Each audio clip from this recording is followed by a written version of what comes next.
Praise the Lord. கர்த்தருடைய பரிசுத்த நாமத்துக்கு மகிமை உண்டாவதாக. இந்த மாலை ஆராதனைக்கு கடந்து வந்திருக்கிற ஒவ்வொருவரையும் கர்த்தராகிய இயேசு கிறிஸ்துவின் நாமத்தினால வாழ்த்தி வரவேற்கிறோம். சங்கீதம் 81 1-2 வசனங்களில் இப்படியா வாசிக்கிறோம். நம்முடைய பலனாகிய தேவனை கெம்பீரமாக பாடி யாக்கோபின் தேவனை குறித்து ஆர்ப்பரியுங்கள். தம்புரு வாசித்து வீணையையும் இனிய ஓசையான சுரமண்டலத்தையும் எடுத்து சங்கீதம் பாடுங்கள். ஆமென். ஸ்தோத்தரிக்கிறோம் அப்பா. ஆண்டவரே, உம்மை நன்றியோடு நாங்கள் உம்மை துதிக்கிறோம், உம்மை ஸ்தோத்தரிக்கிறோம். கர்த்தாவே, ஆண்டவரே நீ நல்லவர் அப்பா. உம்முடைய கிருபை என்றும் உள்ளது ஆண்டவரே. கர்த்தாவே, நீ பெரியவர் ஆண்டவரே, மிகவும் புகழப்படத்தக்கவராக இருக்கிறீரப்பா. ஆண்டவரே, எங்கள் பலனாய கர்த்தாவே அப்பா, நாங்கள் உம்மை கம்பீரமாக பாடி யாக்கோபின் தேவனை குறித்து நாங்கள் ஆர்ப்பரிக்க நாங்கள் வந்திருக்கிறோம் அப்பா. ஆண்டவரே கர்த்தாவை துதித்தலுடனே உடைய சந்நிதிக்கு வந்து சங்கீதங்களால் ஆண்டவரே உம்மை தொழுது கொள்ள நாங்கள் வந்திருக்கிறோம் ஐயா. ஆண்டவரே கர்த்தாவே, இந்த ஆராதனை கர்த்தரை ஆசீர்வதிங்க ஆண்டவரே. நாங்கள் ஆவியோடு பாட கருத்தோடு பாட கர்த்தர் எங்களுக்கு கிருபை கொடுக்கும்படியா நாங்கள் ஜெபிக்கிறோம் அப்பா. அன்றைய சகல ஜனங்களை கை கொட்டி பாடுங்கள் என்று சொல்லப்பட்டிருக்கிறது. உயிரோடு இருக்கிற வரைக்கும் நாங்கள் உண்மை துதித்து உள்ளளவு நாங்கள் கீர்த்தனம் பண்ணணும் அப்பா. ஆண்டவரே ஸ்தோத்திரம். நன்றி ராஜா அப்பா. உண்மை நன்றியோடு நாங்கள் உண்மை துதிக்கிறோம், உண்மை ஸ்தோத்தரிக்கிறோம். இந்த ஆராதனை அப்பா நீங்க ஆசீர்வதிக்கும்படியா நாங்கள் ஜெபிக்கிறோம் அப்பா. ஆவியானவர் அப்பா ஜலத்தின் மேல் அசைவாடினீரே, இந்த இடத்துல நீங்க அசைவாடும்படியா நாங்கள் ஜெபிக்கிறோம். ஆண்டவரே கர்த்தாவே நன்றி ராஜா. உங்களுடைய சக்கினா மகிமை அப்பா இந்த இடத்தை நிரப்பும்படியா நாங்கள் ஜெபிக்கிறோம் அப்பா. நிறைவானவர் அப்பா, நீங்க வரும்பொழுது எல்லா குறைவுகளும் விலகி போகிறதே, அதற்காக உமக்கு நாங்கள் நன்றி செலுத்தி நன்றியோடு நாங்கள் உம்மை துதிக்கிறோம், ஸ்தோத்தரிக்கிறோம் ஐயா. கர்த்தாவை நீர் மகிமைப்படுவீராக, நீர் ஆளுகை செய்வீராக அப்பா. ஆண்டவரை சகல துதி கன மகிமை எல்லாம் ஒருவருக்கே நாங்கள் செலுத்துகிறோம் ஐயா.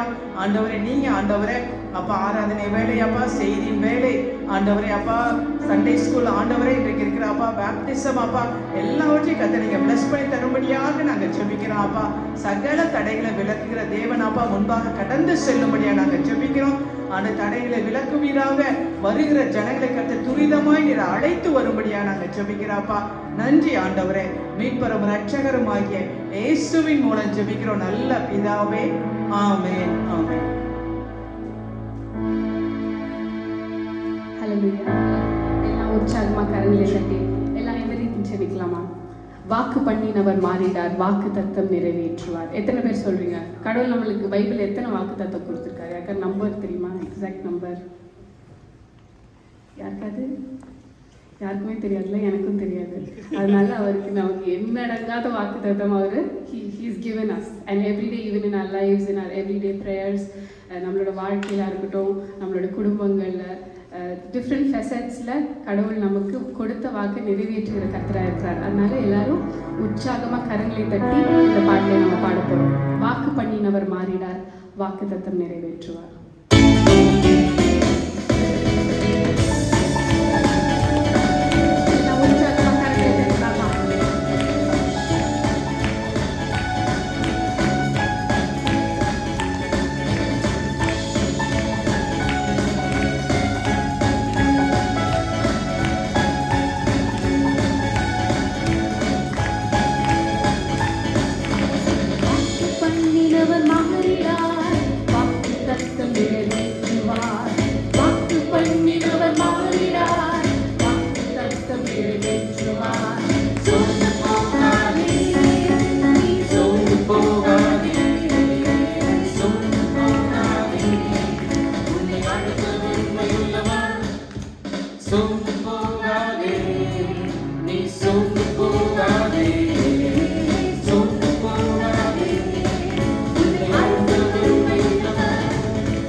சிறந்தவர் சிறந்ததை தருபவர் ஏமாற்றங்கள் இல்லை.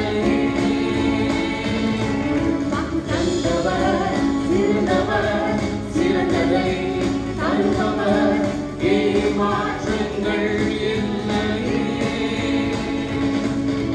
வாக்கு பண்ணினவர் மாறினார், வாக்கு தத்தம் நிறைவேற்றுவார். வாக்கு பண்ணினவர் மாறினார், வாக்கு தத்தம் நிறைவேற்றுவார். சோர்ந்து போகாதே, நீ சோர்ந்து போகாதே, சோர்ந்து போகாதே, உன்னை அடுத்த உண்மையுள்ளவர்.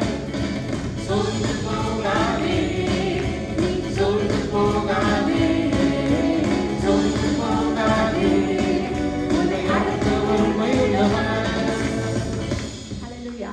எல்லாம் உற்சாகமா கரங்களை தட்டி கர்த்தாவே தேவர்களில் உமக்கு ஒப்பானவர் யார்? நம்மளுடைய கர்த்தருக்கு ஒப்பானவர் யாருமே இல்லை. எத்தனை பேர் விசுவாசிக்கிறீங்க? ஹல்லேலூயா.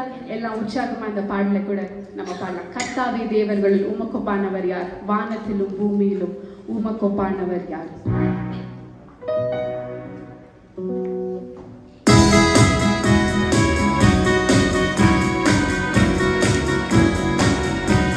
எல்லாம் கரங்களை உற்சாகமா தட்டலாமா?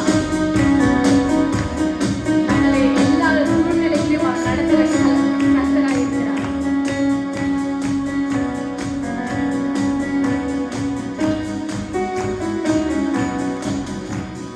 கர்த்தாவே தேவர்களில் உமக்கு ஒப்பானவர் யார்?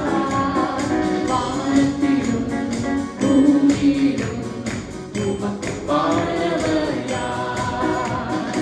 கர்த்தாவே தேவர்களில் உமக்கு ஒப்பானவர் யார்? வானத்திலும் பூமியிலும் உமக்கு ஒப்பானவர் யார்? உமக்கு ஒப்பானவர் யார்? எல்லாம் கரங்களை வச்சு சொல்லலாமா? ஒப்பானவர் யார்? உமக்கு ஒப்பானவர் யார்? உமக்கு ஒப்பானவர் யார்?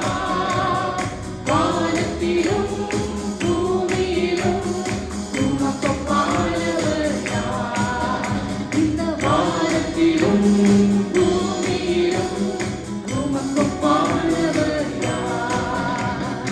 செங்கடலை நீர் பிளந்து உந்தன் ஜனங்களை நடத்தி சென்றீர். செங்கடலை நீர் பிளந்து உந்தன் ஜனங்களை நடத்தி சென்றீர். நீ நல்லவர், சர்வ வல்லவர், என்று வாக்கு மாறாதவர். நீ நல்லவர், சர்வ வல்லவர், என்று வாக்கு மாறாதவர். உமக்கு ஒப்பானவர்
செய்கிற தேவனாய் இருக்கிறீர். நமக்கு இருக்கிற எல்லாவற்றையும் he is the one who's provided everything for us. நம்மளுடைய ஜபங்களையும் நம்மளுடைய வேண்டுதல்களையும் கேட்டு நமக்கும் நம்ம குடும்பத்திற்கும் நம்முடைய சபைக்கும் அவர் எல்லாவற்றையும் செய்திருக்க தேவனாய் இருக்கிறார். அனைத்தையும் அறிவிடும் எனக்கென செய்திடும். He is a God who's a good God who likes to give good things to his children. Hallelujah. எல்லாம் இந்த பாடலை கூட ஒன்றாக உற்சாகமாக நம்ம இந்த பாடலை நம்ம பாடுவோம். அனைத்தையும் அறிவிடும் எனக்கென தந்திடும். அவர் அவருடைய வலக்கரத்தை கொண்டு நம்மளை காக்கிற தேவனா இருக்கிறார். அனைத்தையும் அருளிடும் எனக்கென தந்திடும். வலக்கரம் என்னை உயர்த்திடும் என் தேவனே. அனைத்தையும் அருளிடும் எனக்கென தந்திடும். வலக்கரம் என்னை உயர்த்திடும் என் தேவனே. அவர் நம்மளுடைய யெகோவா ஈரே வருகிறார். எல்லாம் கரங்களை உயர்த்தி சொல்லலாமா?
யெகோவா ராஃபாவே இருக்கிறீங்க இயேசு சுவாமி. நீங்க ஒருவரே எங்களுக்கு எல்லாமுமா இருக்கிறீர். அவர் சிலுவையில் பலியானதுனால நம்மளுடைய நோய்கள், பாவங்கள், everything is taken away, everything from us. அதனால அவருக்கு எல்லா துதியும் கனத்தையும் நம்ம இங்க ஒன்று கூடி எல்லாம் ஒரு சபையா, ஒரு கூட்டமா, ஒரு மனதா, let's not be distracted.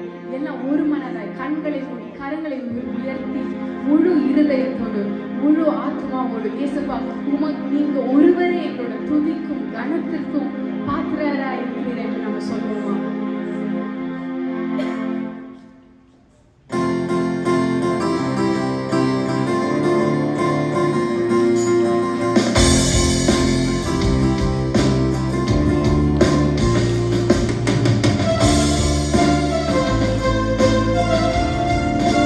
துதிக்கும் கணத்திற்கும் நீரே பாத்திரராய் இருக்கிறீர் இயேசு சுவாமி.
நன்மையாக அவரை தெரிந்து கொள்ளப்பட்ட ஜனமாய் பிரித்தெடுத்தது நம்மளுடைய பாக்கியம். ஹல்லேலூயா. அவர் நம்ம இங்க குடும்பமாக ஒரு சபையாக சேர்ந்து நம்மளை அவர் ஆராதிக்கிறது நமக்கு கிடைச்ச பெரிய பாக்கியம்.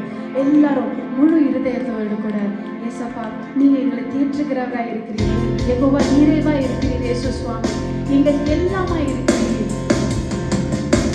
எல்லாம் கூட எங்க மத்தியில உணாவுடைய இயேசு சுவாமி, உம்முடைய ஆதி ஆனவரை எங்கள் மத்தியில உணாக நீங்க அனுப்புங்க இயேசு சுவாமி. We are ready for you, Lord.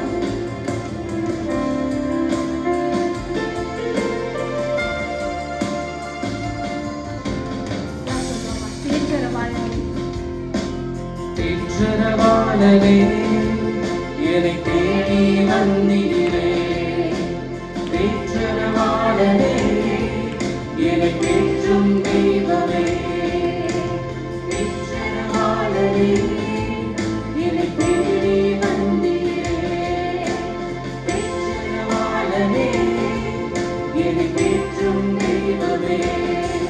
நீர் நெருப்பாய் வருவீர், நீர் காற்றாய் வருவீர், நீர் அக்கினியாய் வருவீர், நீர் அன்பாக வருவீர்.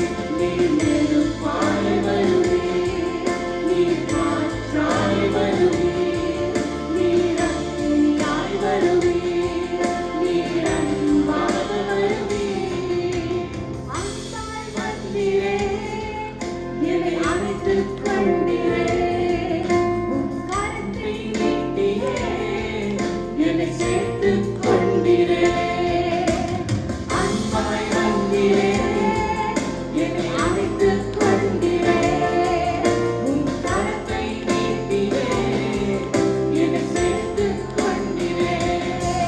நீர் நெருப்பாய் வருவீர், நீர் காற்றாய் வருவீர், நீர் அக்கினியாய் வருவீர், நீர் அன்பாக வருவீர். நீர் நெருப்பாய் வருவீர், நீர் காற்றாய் வருவீர், நீர் அன்பாய் வருவீர், நீர் அன்பாக வருவீர். பரிசுத்தரே, பரிசுத்தரே, நீர் வாருமே, நீர் வாருமே. பரிசுத்தரே,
சொல்ல எனக்கொன்றும் இல்லை.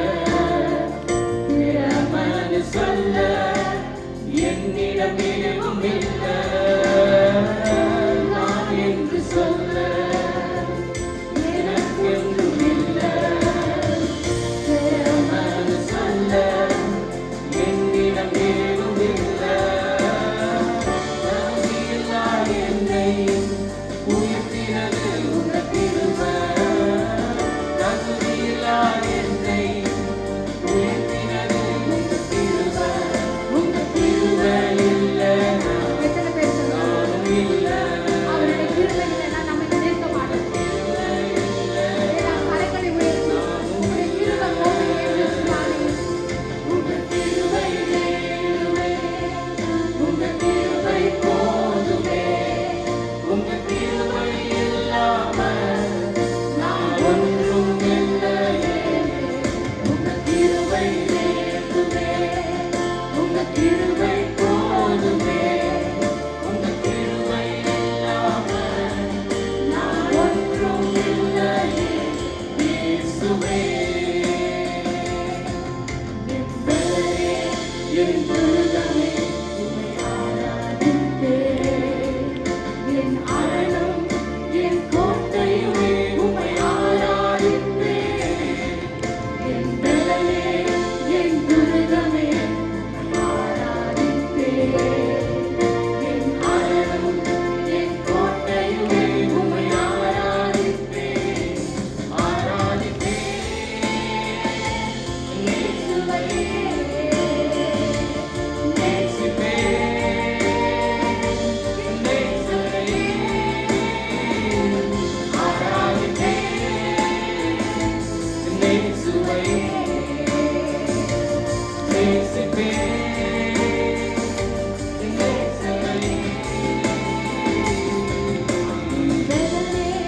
என் துருகமே, உம்மை ஆராதிப்பேன். என் அரணம், என் கோட்டையுமே, உம்மை ஆராதிப்பேன். என் பெயரே, என் துருகமே, உம்மை ஆராதிப்பேன். என் அரணம், என் கோட்டையுமே, உம்மை ஆராதிப்பேன். ஆராதிப்பேன் என் இயேசுவையே. நேசிப்பேன் எல்லா கரங்களை வைத்து சொல்லலாம். இயேசு சுவாமி, உம்மை ஆராதிக்க நாங்கள் இங்கு கூடியிருக்கிறோம். இயேசு சுவாமி, உம்முடைய பிரசன்னத்துக்காக நன்றி இயேசு சுவாமி. உம்முடைய கிருபைக்காக நன்றி செலுத்துகிறேன் இயேசு சுவாமி.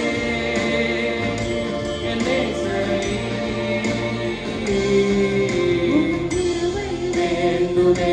எல்லா கரங்களை வைத்து உங்க சொல்லலாம். கிருபை உம்முடைய போதுமே. கிருபை என்னுடைய வாழ்க்கையில தேவை உங்க இயேசு கிருபை சுவாமி. இல்லாம நான் ஒன்றும் இல்லையே.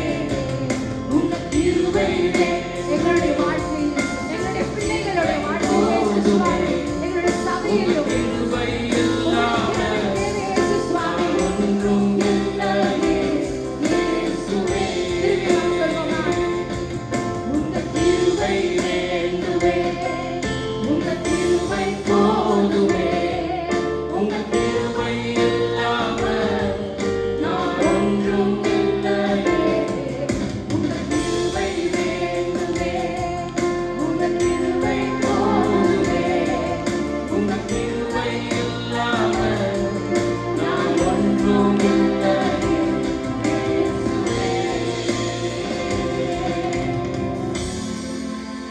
எல்லாம் சொல்லலாம். எங்க மத்தியில இயேசு சுவாமி நீங்க வந்திருக்கிறதுக்காக நாங்க நன்றி செலுத்துகிறோம் இயேசு சுவாமி. வனாந்திரத்துல நீங்க வழிகளை உண்டு பண்ணுகிற தேவராய் இருக்கிறீர். அதற்காக நாங்க நன்றி செலுத்துகிறோம் இயேசு சுவாமி. இயேசுப்பா, உள்ளங்கை மேகத்தை கொண்டு இயேசு சுவாமி பெரும் மழையை நீங்க வரவழைத்தீங்க இயேசுப்பா. அந்த பிரசன்னம், அந்த கிருபை, அந்த வல்லமை இன்றைக்கும் இருக்குன்ற நாங்கள் விசுவாசிக்கிறோம். அதை விசுவாசிக்கிற ஒரு கூட்ட மக்களாக இயேசு சுவாமி நாங்கள் ஒன்று கூடி வந்திருக்கிறோம். நீங்க எங்க மத்தியில இறங்குங்க, நீங்க மேலே இறங்குங்க இயேசு சுவாமி. எங்களுடைய வாழ்க்கையில இறங்கி உலாவுங்க இயேசு சுவாமி என்று நம்ம விட்டு கொடுப்போமா? லார்ட், யூ டேக் கண்ட்ரோல் இயேசு சுவாமி. நீங்க எல்லா ஆஸ்பெக்ட்ஸ்லையும் நீங்க எங்களை வழி நடத்துங்க இயேசு சுவாமி. எங்களை வழி நடத்த நீங்க வல்லவராய் இருக்கிறீர்கள் என்று நாங்கள் விசுவாசிக்கிறோம் என்று நாங்கள் சொல்ல போறோம். நம்ம ஆவியா எங்கள் மத்தியிலே இயேசு சுவாமி உலாவுங்க இயேசு சுவாமி. எங்களுக்குள்ள வாசம் செய்யுங்க இயேசு சுவாமி.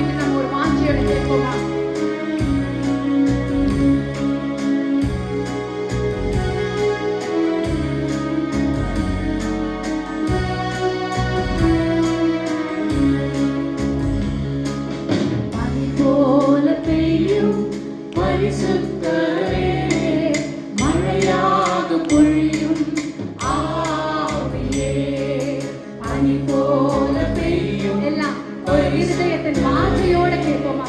மழையாக பொழியும் ஆவியே, ஆவியே, ஆவியே, மழையாக பொழியும் ஆவியே, ஆவியே, ஆவியே, மழையாக பொழியும் ஆவியே, பனி போல பெய்யும் பரிசுத்தரே, மழையாக பொழியும் ஆவியே, நிம்மதியானவரே,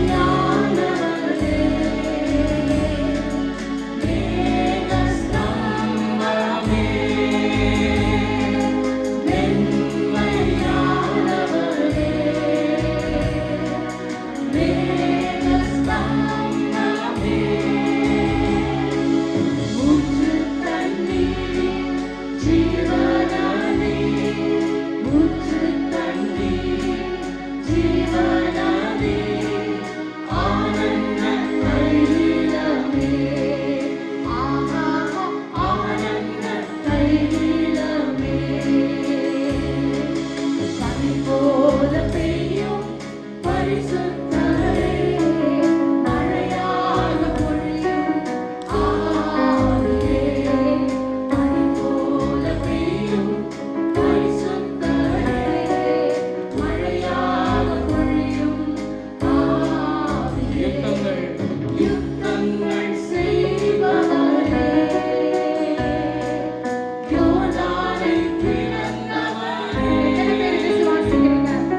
யுத்தங்கள் செய்பவரே,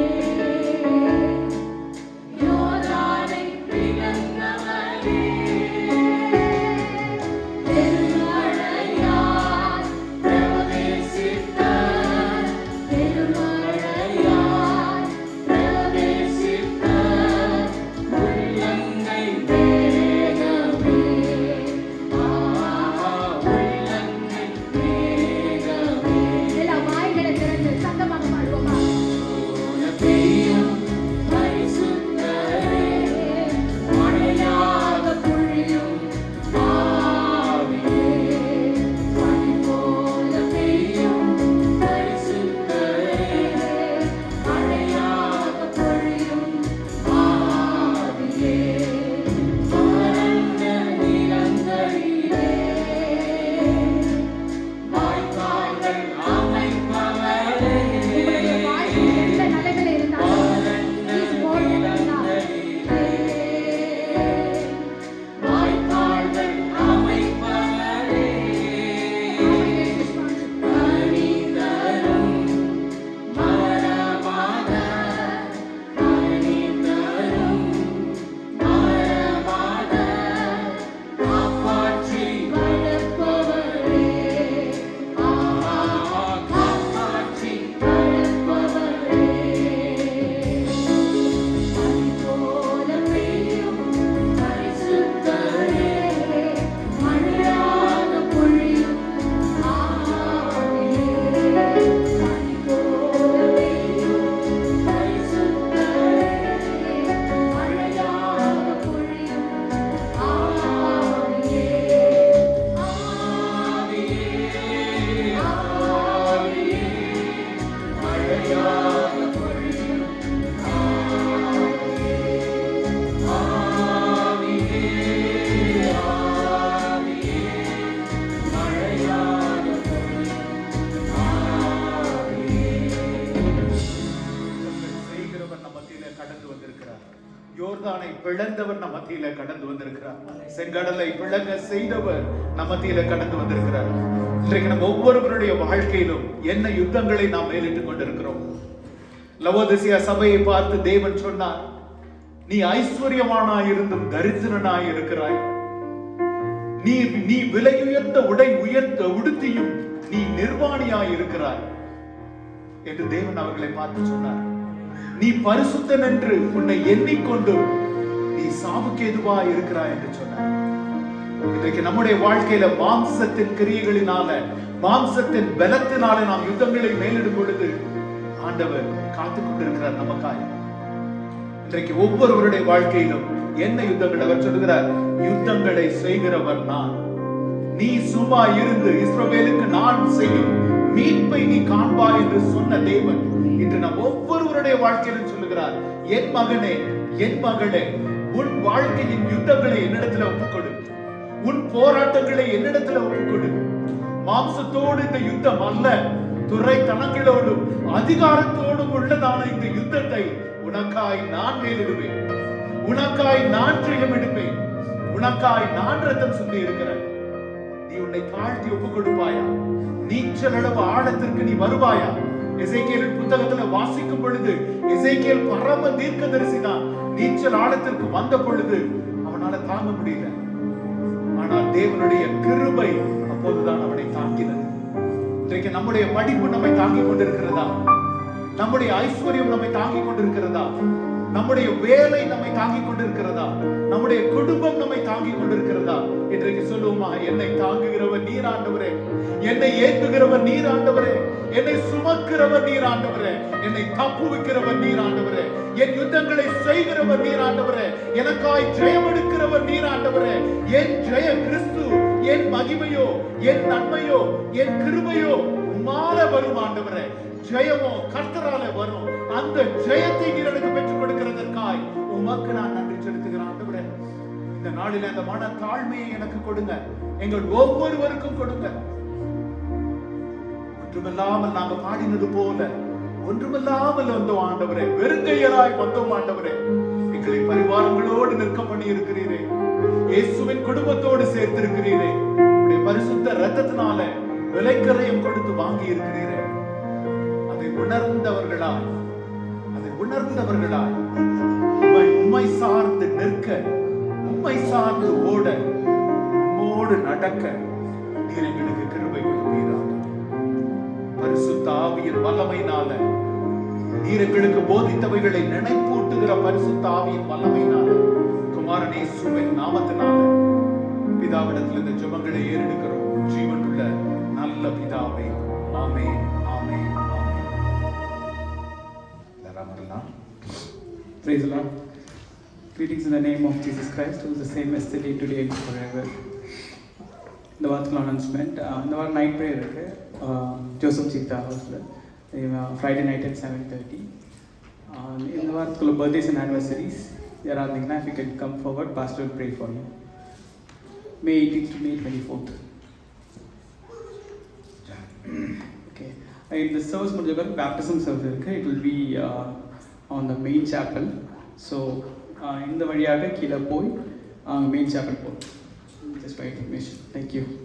கிருபையோட நல்ல ஆண்டவரே, தகப்பனே, இந்த நாளில் ஜான் காயமுடத்தில் ஜெபிக்கிறோம் ஆண்டவரே. கர்த்தாவே, உம்முடைய டிசைபிள் ஆண்டவரே, யோவானுடைய பெயரை தரித்திருக்கிறவர் அப்பா. John all the times called himself the beloved of the Lord. Continues ஆண்டவரே, again and again அவருடைய சுவிசேஷத்தில் எல்லாவற்றிலும் தேவனுக்கு பிரியமான அந்த சீஷன் என்று தன்னை அழைத்துக் கொண்டார் ஆண்டவரே. அப்பா, அபுதமாய் உமக்கு பிரியமுள்ள ஒரு இருதயத்தை கர்த்தர் நீ தந்திருக்கிறதற்காய் ஸ்தோத்திரம். உமக்கு ஊழியம் செய்ய உம்மேல் வாஞ்சையாய் இருக்கிற மகனுக்காய் ஸ்தோத்திரம் ஆண்டவரே. இன்னும் வரங்களையும் கிருபைகளையும் நீர் பெருக்கும்படிக்காய் ஜெபிக்கிறோம் ஆண்டவரே. அப்பா, எல்லைகளை விரிவாக்கும்படிக்காய் ஜெபிக்கிறோம் ஆண்டவரே. நிலையான வாசஸ்தலத்தை கொடுத்து ஆசீர்வதிக்கும்படிக்காய் ஜெபிக்கிறோம் ஆண்டவரே. அப்பா, கையிட்டு செய்கிற காரியங்களிலே தேவனுடைய மகிமை விளங்கும்படிக்காய் ஜெபிக்கிறோம் ஆண்டவரே. அப்பா, ஜான், நான்சி, கெவின், கென்னி 4 பேரும் ஒரு குடும்பமாய் ஆண்டவரே உமக்கு சாட்சியாய் எழும்பி நிற்க கர்த்தர் நீங்க கிருபை கொடுங்க. அவர்களை பார்க்கிறவர்கள் சொல்லணும் ஆண்டவரே, இவர்கள் இயேசுவோடு இருக்கிறவர்கள், இவர்கள் இயேசுவை நேசிக்கிறவர்கள், இவர்களிடத்தில் ஒரு வித்தியாசம் உண்டு என்று சொல்லுகிறபடிக்கான ஆசீர்வாதத்தின் பாத்திரமாய் மகனை நீர் ஆசீர்வதித்து வளர்த்து நீர் உயர்த்தி நிறுத்தும்படிக்காய் ஜெபிக்கிறோம். வேலை ஸ்தலத்துல அதிகாரிகளின் கண்களிலே தயவையும் ஆண்டவரே, தேவ கிருபையையும் பெற்று தாரும் ஆண்டவரே. உம்முடைய நாம மாத்திரம் மகிமைப்படட்டும். பிதா, குமாரன், பரிசுத்த ஆவியின் நாமத்தினால ஆசீர்வதித்து ஜெபிக்கிறோம் ஜீவனுள்ள நல்ல பிதாவே. ஆமென், ஆமென், ஆமென். Happy birthday. இப்போது கர்த்தருடைய வசனத்தை ஒரு விசை நாம் வாசிக்க கேட்போம். Children are dismissed for Sunday school.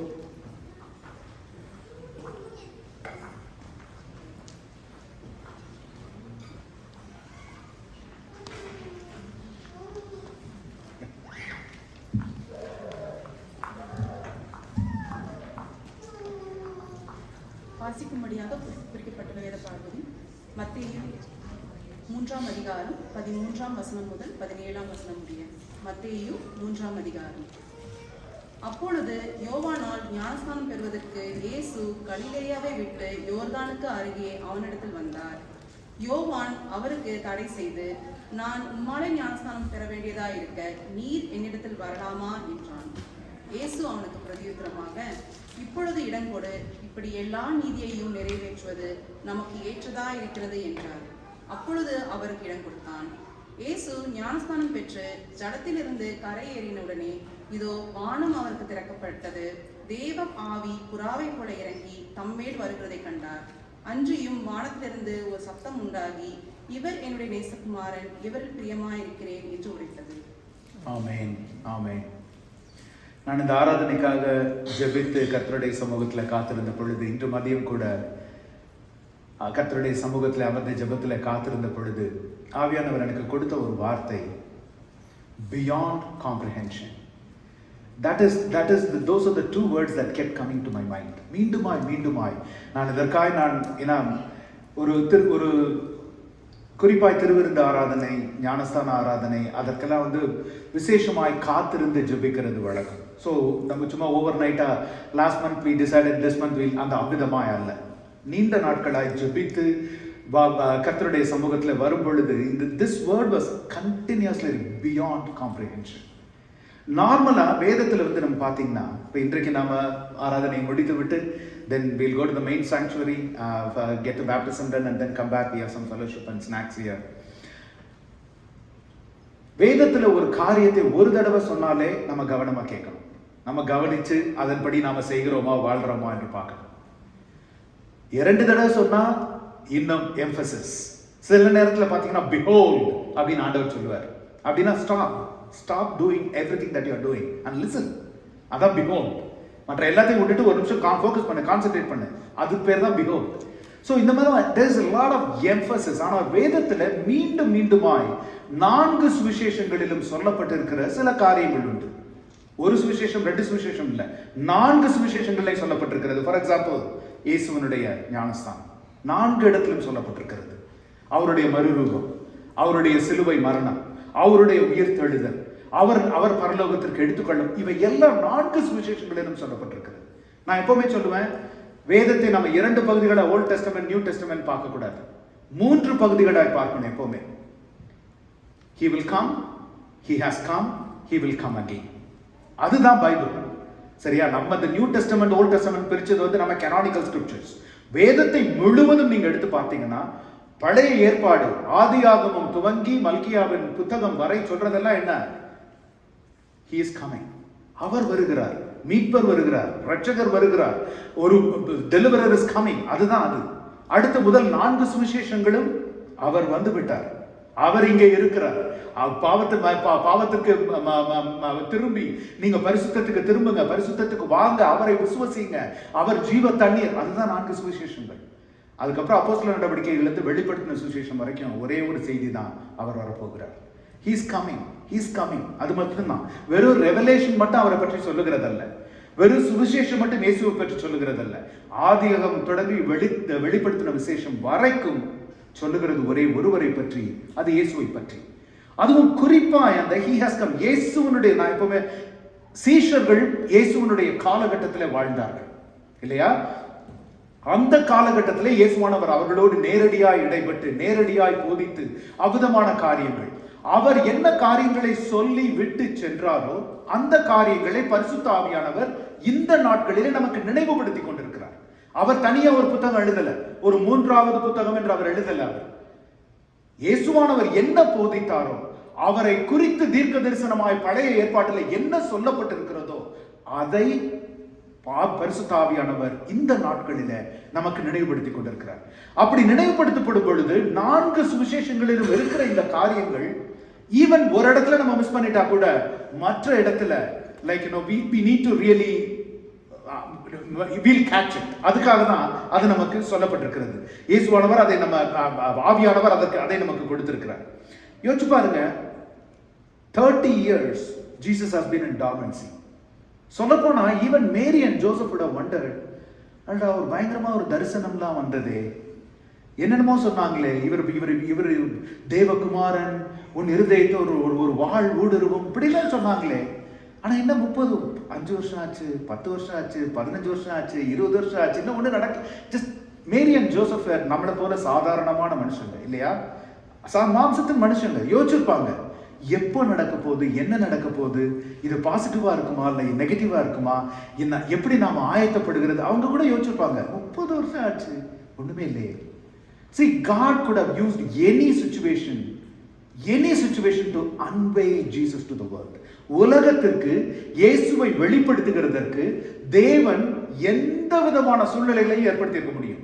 திடீர்னு வானம் 2 திறந்து ஒரு 10,000 ஏஞ்சல்ஸ் அப்படியே வானத்துல இருந்து கிராண்டா இறங்கி வந்து அப்படியே ஜீசஸை சுற்றி நின்று சூப்பரா தான் இருந்திருக்கும் இல்லையா. நம்ம இந்த மூவிஸ்ல எல்லாம் சொல்றோம் இல்லையா, கிராண்ட் என்ட்ரி அப்படின்னு சொல்றாங்க இல்லையா. இல்ல திடீர்னு வானத்துல இருந்து அப்படியே அக்கினி இறங்கி ஒரு 10 மைல் அளவுக்கு அப்படியே எரிகிற மாதிரி அதன் நடுவில் ரொம்ப கிராண்டா தான் இருந்திருக்கும், isn't it? ஆனா பாருங்க, God the Father chose the time of baptism to unveil Jesus to the world. இயேசு பிதா தன் ஒரே பேரான குமாரனை இந்த உலகத்திற்கு வெளிப்படுத்த அவர் தெரிந்து கொண்ட ஒரு இடம் ஞானஸ்நானம். எவ்வளவு ஒரு it was a God's chosen time, God's chosen occasion to reveal. அது மாத்திரமல்ல, பிதா குமாரன் பரிசுத்த ஆவி 3 பேரும் திட்டமும் தெளிவுமாய் முதலாவதாய் வெளிப்படுத்தப்படுகிற ஒரு இடம். நான் எதுக்கு சொல்ல வரேன்னா, how important and critical that time is. இவ்விதமான ஒரு முக்கியத்துவத்தில் நடந்த அந்த காரியங்கள், it reveals some qualities, it portrays some qualities நம்ம எல்லாருடைய வாழ்க்கையிலும். கிறிஸ்துவள் என்று நான் சொல்லிக் கொள்ளுவேன் என்றால் என்னுடைய வாழ்க்கையில இருக்க வேண்டிய சில காரியங்களை இந்த நிகழ்வு நமக்கு சுட்டி காட்டுகிறது. நான் தான் சொன்னேன், the word beyond comprehension. We cannot understand அந்த ஞானஸ்தானத்தினுடைய முழு எக்ஸ்டென்ட்டையோ அல்லது திருவிருந்தின் முழு எக்ஸ்டென்ட்டையோ, இட்ஸ் பியாண்ட் our comprehension.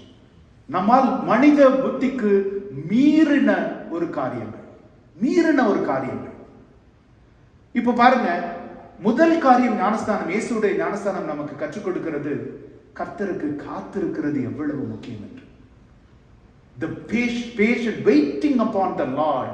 இன்னைக்கு பாருங்க, நம்முடைய வாழ்க்கையில எந்த காரியம் வந்தாலும் நம்ம என்ன நினைக்கிறோம், இது எவ்வளவு சீக்கிரம் கடந்து போகாதா. இப்போ ஸ்டூடெண்ட்ஸை கேளுங்க, எக்ஸாம்னா எப்போ முடியும் இருக்கு அப்படின்வாங்க. ஸ்டூடெண்ட்ஸை கேட்டீங்கன்னா, இப்போ யாராவது கொஞ்சம் உடம்பு சரியில்லாதவங்களை கொஞ்சம் பார்த்து கேளுங்க, அப்பா நான் 1 வாரமா படாத பாடுபட்டு இருக்கேன், இது எப்போ எனக்கு முடியும்னு எனக்கு இருக்கு. That's what we would say. Whether இப்போ ஒரு வலியோ அல்லது ஈவன் இப்போ ஒரு பெற்றோரை பார்த்து கேட்டீங்கன்னா, ஐயோ the elementary தாண்டிட்டாங்கன்னா எப்படா தாண்டுவாங்கன்னு எனக்கு இருக்கு. அடுத்து பாத்தீங்கன்னா மிடில் ஸ்கூல் எப்படா முடிப்பாங்கன்னு இருக்கு.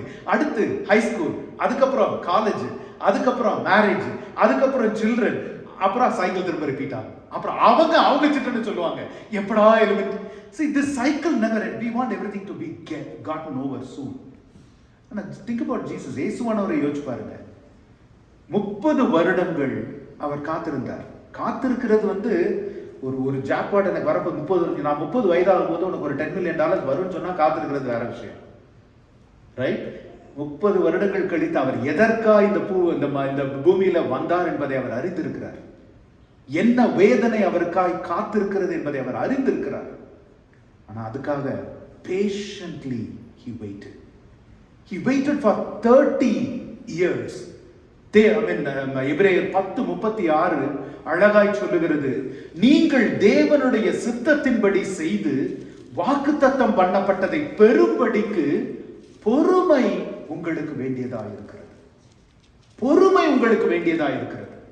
ஏன்னா சில நேரங்களில் நாம் நினைக்கிறோம், என்ன ரட்சித்தாரே, ஒண்ணுமே செய்யலையே இது வரைக்கும் அவரு, என்னை கொண்டு ஒண்ணுமே நடக்கலையே, நான் இவ்வளவோ ஜெபிக்கிறேன், எனக்கு ஜெபிக்க கற்றுக் கொடுத்தாரு, அவர் சொன்னபடி தானே நான் ஜெபிக்கிறேன், நான் அவர் சொன்னபடி தானே காரியங்களை செய்கிறேன், ஆனா தாமதமாகிறது, என் வாழ்க்கையில நான் நீண்ட நாட்கள் காத்திருக்கிறேனே, நான் நினைத்த விதமாய் காரியங்கள் நடப்பது. நமக்கு பல பல காரியங்கள் அந்த கேள்விகள் வருகிறது. இயேசுவா மரியாளுக்கும் யோசேப்புக்கும் அந்த கேள்விகள் இருந்திருக்கும். கண்டிப்பா அவரை சுற்றி இருந்தவர்களுக்கும், ஏன்னா கண்டிப்பா சொல்லியிருப்பாங்க, எலிசபெத் மரியாள்லாம் வந்து சகோதர சகோதரிகள்கிட்ட, அப்பா அவர் ஒரு சாதாரண குழந்தை இல்லை, அவரை பற்றி எங்களுக்கு ஒரு தேவ தரிசனம் கொடுக்கப்பட்டது அப்படிலாம் சொல்லியிருப்பாங்க.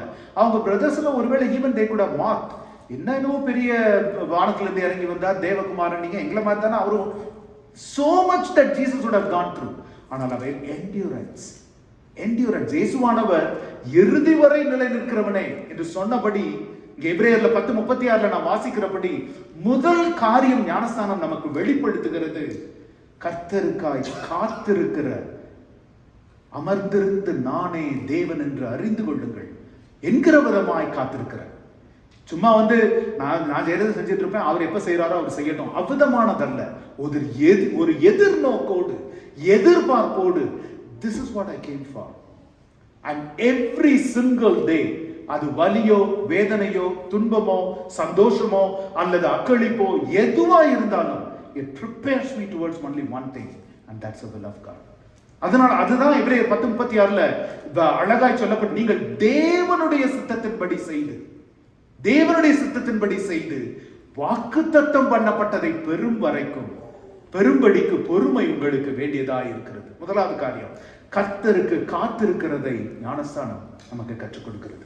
இயேசுவானவர் காத்திருந்தார் 30 வருடங்கள். நம்ம ஒரு வேதனையோ வலியோ வருதுன்னா, சீக்கிரம் வந்துட்டு போயிட்டா எனக்கு நல்லா இருக்கும், இன்னவிட்டபிள்னு தெரிஞ்சிருச்சு, தவிர்க்க முடியாதது என்று தெரிந்து விட்டது, அட்லீஸ்ட் சீக்கிரம் வந்துட்டு போயிட்டாலாவது எனக்கு கொஞ்சம் நிம்மதியா இருக்கும், ஏன் வந்து இவ்வளவு அவர் அப்படி இல்லை, கர்த்தருடைய வேலைக்காய் அவர் காத்திருக்கிறார். இரண்டாவது காரியம் பாருங்க, Jesus had a lifelong focus on mission. தான் எதற்காய் என்ன நோக்கத்திற்காய் வந்தாரோ அதற்காய் இந்த 30 வருடம், சப்போஸ் நீங்க யாராவது, நம்ம யாராவது ஒருவர் ஏதாவது ஒரு காரியத்திற்காய் 30 வருட காலங்கள் காத்திருக்கோம்னு வச்சுக்கோங்க, ஒரு 10 வருஷம் கழிச்சு மறந்தே போயிடும் நம்ம எதுக்கு ஜெபிச்சோன்னு. ஏன்னா we'll have so many new things in our life to pray for, so many new challenges. இப்ப நம்ம பிள்ளைங்களே எடுத்துக்கங்க, அவங்க வளர வளர வளர ஒவ்வொரு ஸ்டேஜ்லயும் ஒரு டிஃபரெண்ட் சேலஞ்சஸ், ஒவ்வொரு ஸ்டேஜ்லயும் ஒரு டிஃபரெண்ட் கவலைகள். யாராவது ஒரு பேரண்ட்ஸ் கேளுங்க, ஓ நீங்க இப்ப ரொம்ப எம்டி நெஸ்டர்ஸ், இப்ப உங்க பிள்ளைகளை பத்தி நீங்க கவலையே படுறது இல்லைன்னா, இப்பதாங்க ரொம்ப கவலைப்படுறோம், முன்னாடியாவது எங்க கூட இருந்தாங்க இப்ப கூடவும் இல்லைன்னு. அதே இது ரிவர்ஸா கேளுங்க, பிள்ளைங்களும் அவங்க கூட தானே இருக்காங்க, அவங்கள பத்தி கவலைப்படாதீங்களா, எப்படா போவாங்கன்னு இருக்குது. So either way you look at it, அது நம்முடைய நேச்சர் ஆக்சுவலா. அதனால நம்முடைய கவனம் திசை திரும்பி போகிறதற்கோ அல்லது நம்முடைய இலக்கு மாறி போகிறதற்கோ ஏராளமான சாத்தியக்கூறுகள் உண்டு. ஆனா இயேசுவை பாருங்க, 30 வருட காலம் தேவனுக்கு காத்திருந்தது மட்டும் இல்ல, his focus was so clear, lifelong mission. பிரியமானவர்களே, உங்களையும் என்னையும் தேவன் அதற்கு தான் அழைத்திருக்கிறார். சும்மா நீ என்னைக்காவது ஒரு நாள் நீ என் நினைவா இரு, ஞாயிற்றுக்கிழமையில மட்டும் வந்து நீ ஆராய்ச்சிட்டு போயிரு, எனக்கு அது போதும், எனக்கு சந்தோஷமா இருக்கும். இல்ல அப்பப்ப வந்து சர்ச்சில் ஒரு ஆக்டிவிட்டி சொல்லுவாங்க, ஒரு பைபிள் ஸ்டடியோ ஒரு பிரேயரோ சொல்லுவாங்க, வந்து அப்பப்ப நீ அட்டெண்ட் பண்ணிட்டு போயிரு, மற்ற நேரத்துல நீ என்ன வேணா பண்ணிக்கோ, எனக்கு செய்ய வேண்டியதை நீ இந்த லிஸ்ட் படி கரெக்டா செஞ்சிரு. அப்படியே இல்லை, எதை செய்தாலும் தேவனுடைய நாமம் மகிமைக்கின்ற. What Lord expects in us is that lifelong mission. அதுதான் நம்ம பாருங்க, நான் தியானித்துக் கொண்டிருக்கும் போது நான் இதுவரைக்கும் இதை நினைச்சதில்லை, ஆவியானவர் எனக்கு இருதயத்துல கொடுத்த ஒரு சிந்தனை, இயேசுவானவர் அந்த குழந்தையாய் அவர் பாவமர இருந்தார். தன்னை சுற்றி இருக்கிறவர்கள் பாவம் செய்யும் போது அவருக்கு என்ன எப்படி தோன்றி இருக்கும், ஒரு விஷயம் யோசிச்சு பாருங்க. Each and every sin that he visibly saw is adding to his burden. இல்லையா? ஒரு நாள் சிலுவையில அவர் எல்லாவற்றையும் சுமந்து தீர்க்க போகிறார். இப்ப நம்ம யாராவது ஒருத்தர் வந்து நம்மள்ட்ட ஏதோ நமக்கு ஏற்கனவே தலைவலியா இருக்கு, ஒருத்தர் வந்து நம்மள்ட்ட யாராவது பேசுறாங்க, நமக்கு பிரியமில்லாத விஷயத்த பேசுறாங்க, என்ன சொல்லுவோம், எனக்கு ஏற்கனவே தலைவலிக்கிற மாதிரி இருக்கு, இது தேவையாது சொல்லுவோமா இல்லையா? நம்ம இயேசுவானவர் தன்னை சுற்றி ஈவன் மரியாளும் யோசேப்பும் கூட பாவம் செய்திருப்பாங்க. Every little thing that happened around them adds to the burden of Jesus Christ. எப்படி இருந்திருக்கும்? கண்டிக்கணும்னு தோணி இருக்குமா? செய்யாதீங்க, ஏன்பா எனக்கு பாரத்தை நீங்க குறைக்கலனாலும் பரவாயில்ல, ஆட் பண்ணாதுங்க பிள்ளைங்களை பார்த்து சொல்றோம்ல சில நாட்கள்ல. அற்புதமா இருந்து. ஆனா பாருங்க, he kept his focus. He kept his focus. Continued in அந்த கீழ்ப்படிதல் பாருங்க, அவருக்கு அந்த லைஃப் லாங் ஒபீடியன்ஸ் அவருக்கு பாரு. ஸோ லைஃப் லாங் மிஷன் ஃபோக்கஸ்டா அவர் இருந்ததுனால அவர் அந்த ஒவ்வொரு சூழ்நிலைகளையும் தன்னை ஆயத்தப்படுத்திக் கொள்ள பயன்படுத்தினார். He prepared himself. Now you have added one more burden to my son that I need to carry one day for all of humanity. ஒவ்வொரு காரியத்தையும் அவர் கர்த்தருக்குள் நாம் தன்னை ஆயத்தப்படுத்திக் கொள்ள பயன்படுத்தினார். நாமும் அதே விதமாய் எபிரேயர் 10:36 நாம் வாசித்தது போல அவருடைய வாக்குத்தத்தம் பண்ணப்பட்டதை பெறும்படிக்கு பொறுமையோடு அவருடைய சித்தத்தின்படி காரியங்களை செய்து நாம நடக்கிற அந்த ஒரு கிருபை வேண்டும். மூன்றாவது காரியம், இது நமக்கு ஞானஸ்நானம் நமக்கு கற்றுக் கொடுக்கிறது, life long obedience. Life long obedience. இதை வெறும் ஒரு இன்சிடென்டா மாத்திரம் நாம் பார்க்க முடியாது. அகேஷனல் ஒபீடியன்ஸ் இல்ல, அப்பப்போ ஒபே பண்ணிக்கிறது இல்ல, லைஃப் லாங் ஒபீடியன்ஸ். ஏன்னா greater things follow humble obedience. Greater things follow humble obedience. பாருங்க, பரலோகத்துல அந்த கீழ்ப்படிதல் ஆரம்பித்தது, ஞானஸ்தானத்துல அந்த கீழ்ப்படிதல் உலகத்திற்கு வெளிப்பட்டது, சிலுவையில கல்வாரியில அந்த கீழ்ப்படிதலை நாம் காண்கிறோம். அதற்கு பரிசாய் உயிர்த்தெழுதல்ல அவருடைய மகிமையை நாம் காண்கிறோம். உயிர்த்தெழுதல்ல அவருடைய மகிமையை காண்கிறோம். நான் ஹோலி வீக்ஸ் டைம்ல நான் சொன்னேன், there is no Easter unless there is a Good Friday. Good Friday இல்லாம the emptiness of the Saturday, and then comes the Easter Sunday. சில நேரங்கள் நம்முடைய வாழ்க்கை வெறுமையானதாய் தோன்றலாம். சில நேரத்தில் நம்முடைய வாழ்க்கை ஒரு புனித வெள்ளியை போல பாடுகள் உள்ளதாய் தோன்றலாம். ஆனால் உயிர்த்தெழுதலின் வல்லமையை நாம் ருசிக்க வேண்டும் என்றால் நிச்சயமாய் அந்த பாதைகளின் வழியை நாம கடந்து போய்தான். ஆனால் அந்த நேரத்தில் நாம் செய்ய வேண்டியது இயேசுவானவர் சொன்னது போல, அப்பா இந்த வேளையிலும் நான் உமக்கு கீழ்ப்படுகிறேன். ஆமா, இதை இன்னும் கொஞ்சம் ஜெபிச்சா என்னப்பா போயிருமா உடனே எல்லாம், இன்னும் கொஞ்சம் பைபிள் வாசிச்சா என்ன போயிருமா இல்லமா, எவ்வளவோ காரியங்களை நம்ம சொல்லிக் கொண்டிருக்கலாம். ஆனால் தேவன் எதிர்பார்க்கிறது, is your focus and is your vision and is your purpose still intact? என்னை நோக்கி ஓடுகிறதா இருக்கிறதா? எனக்காய் ஜீவிக்கிறதா இருக்கிறதா? இல்ல உனக்காய் ஜீவிச்சுட்டு அப்பப்போ கொஞ்சம் கொஞ்சம் நேரத்தை எனக்கு கொடுக்கிறாயா? That's what so not occasional obedience. Obedience always has the highest reward. As they always say, not yet another sermon, not yet another prayer, but yet another obedience. நம்ம இன்னும் 100 பிரசங்கங்களை கேட்கலாம், இன்னும் 100 மணி நேரம் ஜெபிக்கலாம். ஆனால் ஒரு கீழ்ப்படிதலுக்கு இருக்கிற வல்லமை, அதைத்தான் நம்ம ஞானஸ்தானத்தில் பார்க்கிறோம். அதைத்தான் நாம் ஞானஸ்தானத்தில் பார்க்கிறோம். மூன்றாவது, அடுத்த காரியம், லைஃப் லாங் ஆக்ஷன். கிரியைகளற்ற விசுவாசம் செத்த விசுவாசம் என்று யாக்கோபு சொல்லுகிறார். ஞானஸ்தானத்துல we see faith in action. Faith in action. யோசிச்சு பாருங்க, இயேசுவானவர் பாவம், did he argue with his father? நான் எனக்கு எதுக்கு ஞானஸ்தானம், நான் எதுக்கு எடுக்கணும்? அப்படி இல்லை. faith, என் பிதாவின் சித்தத்தை செய்வதே என் போஜனமாய் இருக்கிறது. If the Father wanted to reveal Trinity in baptism, if the Father wanted to reveal Jesus to the world in baptism, I will obey. அந்த கீழ்ப்படிதல் பாருங்க, அந்த he put his faith in action. என் பிதாவை நான் கனம் பண்ணுகிறேன் என்கிற ஒரு காரியத்தை, he sees faith in action. It's a ஞானஸ்தானம் என்பது எப்பவுமே ரட்சிக்கப்படுகிறதற்கு ஞானஸ்தானம் அல்ல. வேடிக்கையாக ஒரு கதை சொல்லுவார்கள். ஒரு man was fully drunk, முழு குடிகாரன், ஃபுல்லா குடிச்சிட்டு ஒரு ஆற்றோரத்தில் நடந்து போயிட்டு இருந்தான். நடந்து போய் கொண்டிருந்த பொழுது ஒரு பெரிய லைன் அப்படியே நின்றுட்டு இருந்தாங்க ஆற்றோரத்தில். ஸோ மெதுவாக அப்படியே எட்டி பார்க்குறான், என்னடா அது இவ்வளோ பெரிய லைனுங்க ஆற்றோரத்தில் நின்றுட்டு இருக்கேன்னு. அங்கே முன்னாடி பார்த்தா ஒருத்தர் நின்று எல்லாரையும் ஆற்றோரத்தில் நின்று தண்ணிக்குள்ள முக்கி எடுத்துக்கிட்டு இருந்துருக்காரு. ஆஹா, இது என்ன நடந்துட்டு இருக்குது இங்கே? அப்புறம் அந்த அந்த அந்த மொழிகி எழுந்த உடனே அங்கே பக்கத்தில் இன்னொருத்தர் நின்றுட்டு இருந்தாங்களா, கையில் ஒரு சின்ன பேக் மாதிரி கொடுத்தாங்களா. he is fully drunk, so he don't know what's going on. Baptism service and baptism நடந்துட்டு இருக்குன்னு தெரியல. So he thought, நம்மளும் நிப்போமே, இவ்வளோ நீளமா லைன் நிற்குது, நம்மளும் நிப்போமே. he went and stood in the line. So ஒவ்வொருத்தரா வராங்க வந்து பாஸ்வேர்ட் டங்ஸம் இன்டு த திங். அவர்கிட்ட ஏதோ கேட்குறாரு, தூரத்துல இருந்து காது கேட்கல. ஸோ என்னமோ கேட்குறாரு, அவரு ஆமான் தலையாட்டுறாரு. அடுத்து ஒரு பேக்கை வாங்குறாங்க, போறாங்க. சரி நம்மளும் போய் நம்ம வாங்கிட்டு போயிடுவோம். So he also join the line. So இவனோட he is fully drunk. So இவனுடைய his time is coming. So உள்ள போய் நின்ன உடனே வந்து அவருக்கு பாஸ்டர் கேட்குறாரு அவர்கிட்ட, do you believe in Jesus? அவர் ஆமா அப்படின்றார். ஸோ உடனே அவர் ஒரு தண்ணிக்குள்ள முக்கி எழுப்பி பாஸ்டர் கேட்குறாரு, have you found Jesus yet அப்படின்னு கேட்குறாரு. உடனே அந்த குடிகாரன் சொல்றாரு, நான் I did not find him அப்படின்றான். ஸோ பாஸ்டர் வந்து சரி பரவாயில்லன்ட்டு அடுத்தட ஒரு முக்கி ஒரு 5 செகண்ட்ஸ்க்கு பதிலாக ஒரு 10 செகண்ட் அவனை தண்ணிக்குள்ளேயே வச்சிருக்காரு. ஸோ திரும்ப எடுத்தோடனே have you found Jesus yet அப்படின்றார். அவன் சொல்றான், நான் I haven't found him yet அப்படின்றான். 3 பாஸ்டருக்கு கொஞ்சம் கோவம் வந்துருச்சு. என்னடா கடைசியா வந்து நின்றுட்டு நம்மளை இவ்வளோ டார்ச்சர் பண்றாங்கன்ட்டு 3வது தடவை ஒரு அமுக்கி ஒரு 30 செகண்ட்ஸ் தண்ணி கடையில் ஃபுல்லா வச்சுட்டான். எந்திரிக்கவே முடியாத மாதிரி அவன் தண்ணி விட்டு வெளியில வந்தோடனே he was gasping for his breath. என்ன செய்யறதுனே எனக்கு தெரியலையா. அப்ப கேட்டாரா, have you found Jesus yet அப்படின்னு என்ன சொன்னானா, are you sure you lost him here only or elsewhere?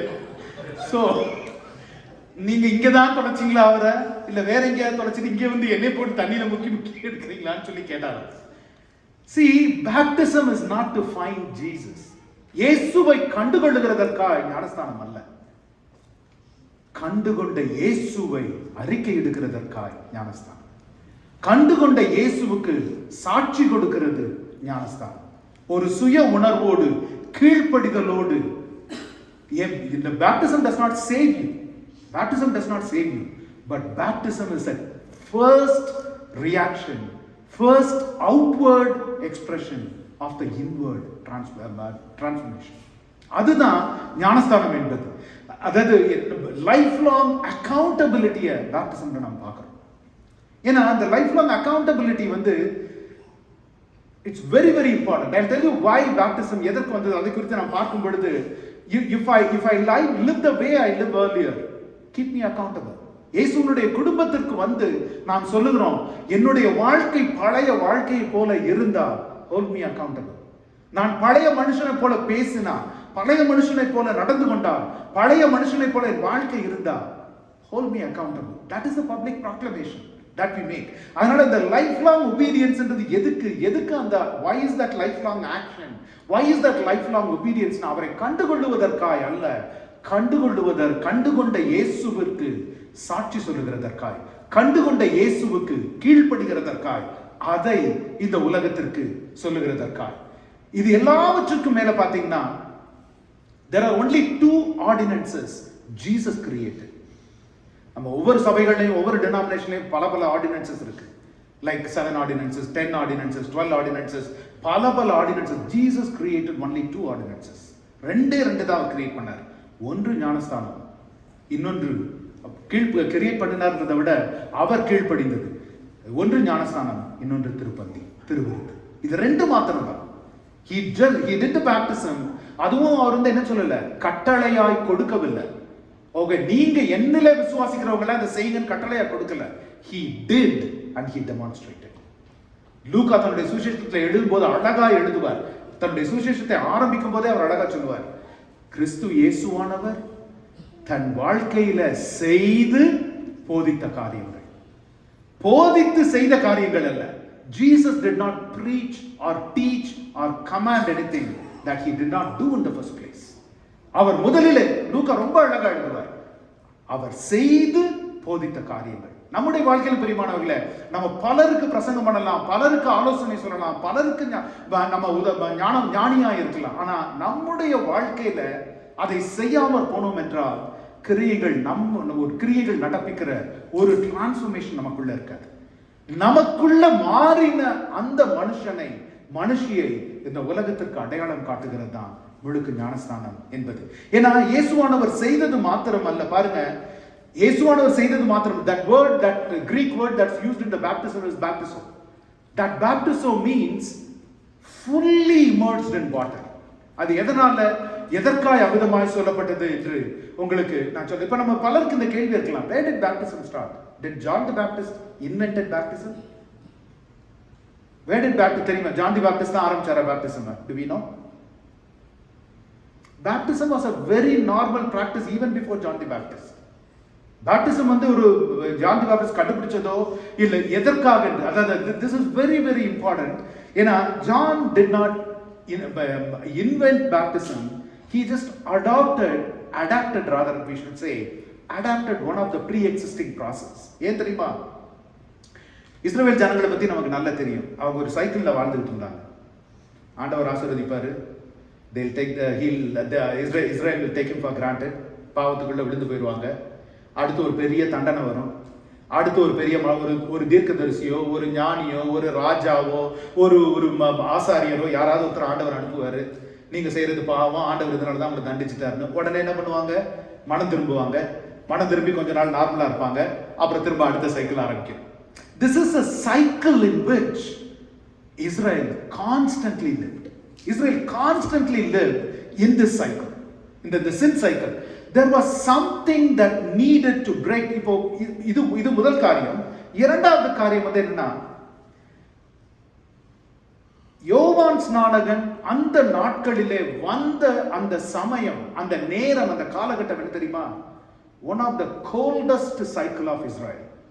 இஸ்ரவேல் தேசத்தினுடைய விசுவாசத்தின் அடிமட்ட நாட்களில, அந்த பாவ சுழற்சியில, அந்த சைக்கிள்ல வந்து கரெக்டா அந்த sin and cold to the truth, அந்த சூழ்நிலையில யோவான் ஸ்நானகன் வருகிறார்.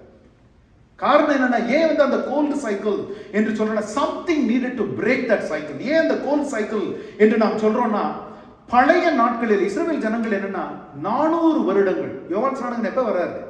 மல்கியா தீர்க்கதரிசிக்கும் யோவான் ஸ்நானகனுக்கும் எவ்வளவு கேப் இடையில? 400 years. 400 வருடங்கள் தேவனுடைய சத்தம் கேட்காமல் போகிறது. There was not a single prophet. ஒரு ப்ராஃபட்டை காணோம், ஒரு நியாயாதிபதியை காணோம், ஒரு தீர்க்கதரிசியை காணோம், ஒரு ஆசாரியனை காணோம். கர்த்தருடைய வானம் அடைபட்டு போகிறது. மல்கியா தீர்க்கதரிசிக்கு அப்புறம் 400 வருடங்கள். That is called, what is that period called? Intertestamental period. The between Old Testament and the New Testament. அதற்கு இடையில இருக்க the intertestamental period.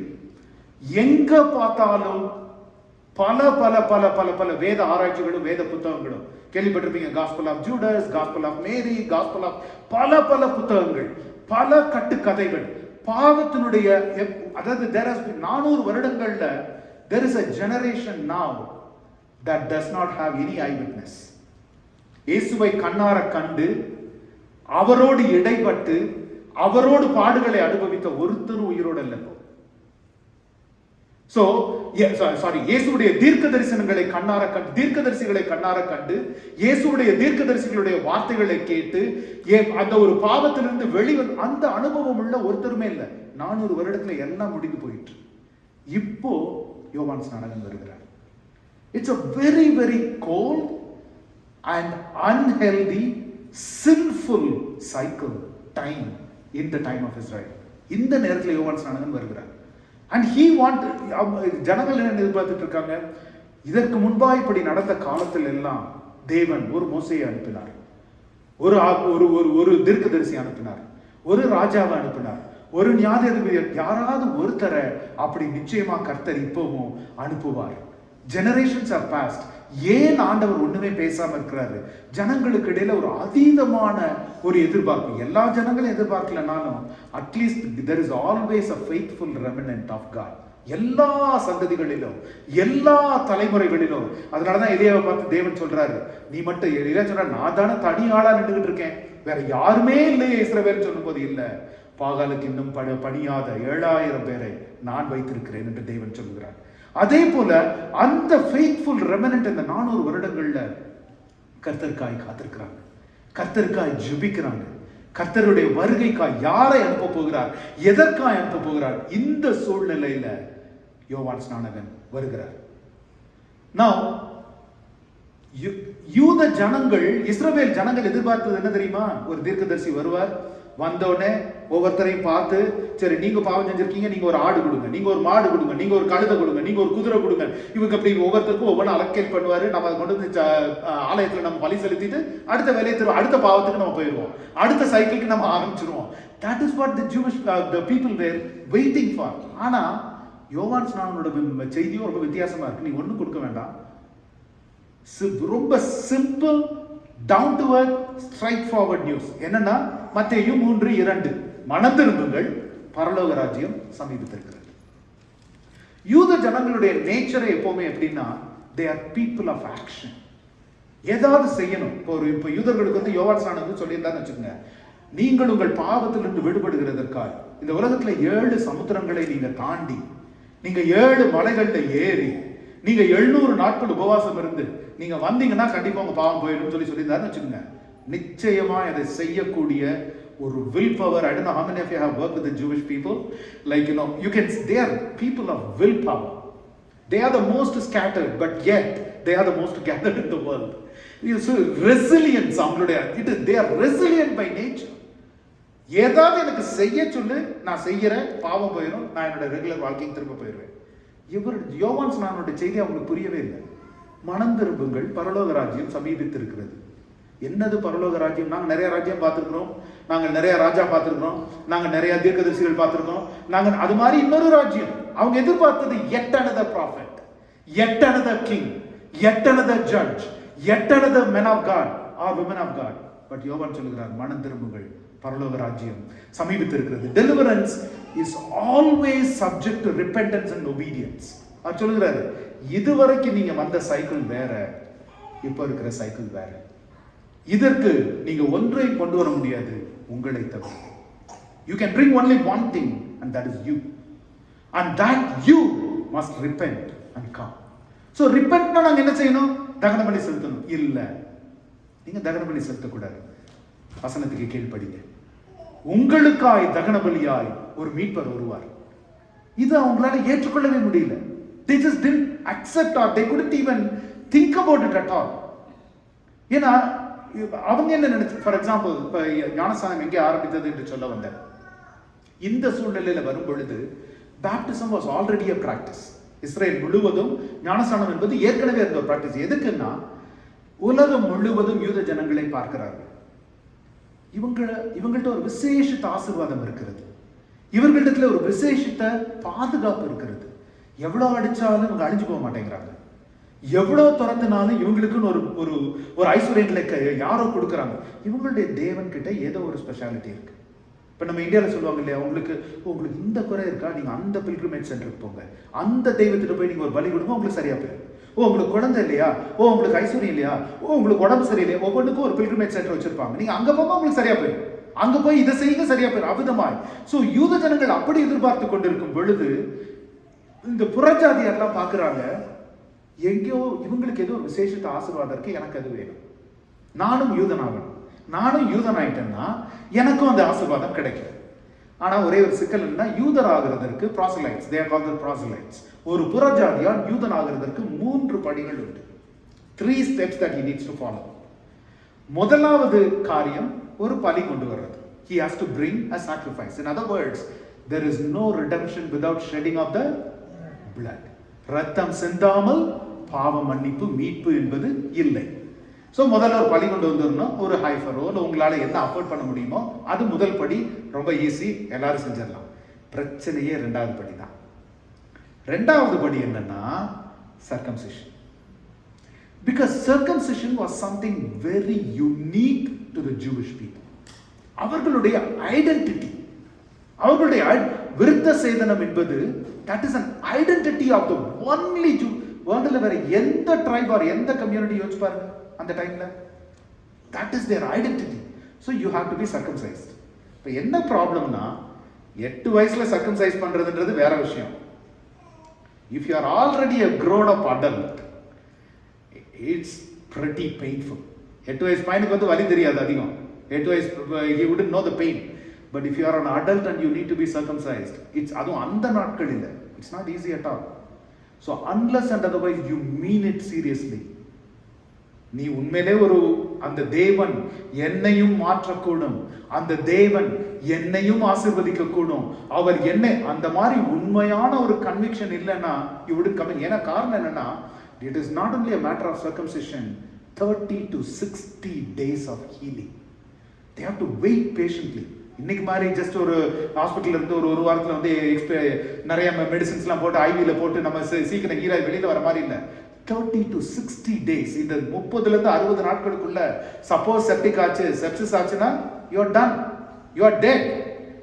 என்னடா ஏதோ ஆசீர்வாதம் வேணும்னு வாங்க போய் இப்படி செத்து போயிட்டானே அப்படின்ற மாதிரி யோசிக்க வந்து. So it is not a easy thing for them. ஏன்னா யூதர்கள் வந்து என்ன சொன்னாங்க, உனக்கு எங்கள்கிட்ட பங்கு வேணும்னா இதுதான் உனக்கு. இது மூன்றாவது படி. இந்த 30 to 60 நாட்கள் கடந்த பிறகு the third step that they had was baptism. அந்த பேப்டிசமும் சும்மா சாதாரணமான பேப்டிசம் இல்லை. when a Gentile wants to become a Jew, ஒரு புறஜாதியான் யூதனாய் ஆகிறதுக்கு வரும் பொழுது, இன்றைக்கு நாம எடுக்கிற மாதிரிலாம் பேப்டிசம் எடுக்க முடியாது. எல்லாரும் கண்டிப்பா எடுக்கிறவங்க எல்லாரும் ஒரு சேஞ்ச் ஆஃப் கிளாத் கொண்டு வந்திருப்பீங்க இல்லையா? அங்கெல்லாம் அன்னைக்கு அந்த நாட்கள் அப்படி கிடையாது. when the proselytes become a Jew, they have to be fully naked in front of the entire community. They have to go into the water.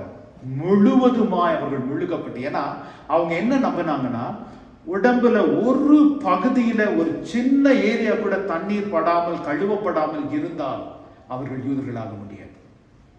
So they have to strip naked completely, because நீங்க suppose ஏதோ ஒரு dress போட்டிருக்கீங்க, ஏதோ ஒரு பகுதி தண்ணியில படாம போயிடுச்சுன்னு வச்சுக்கோங்க, எப்படி கண்டுபிடிப்பீங்க?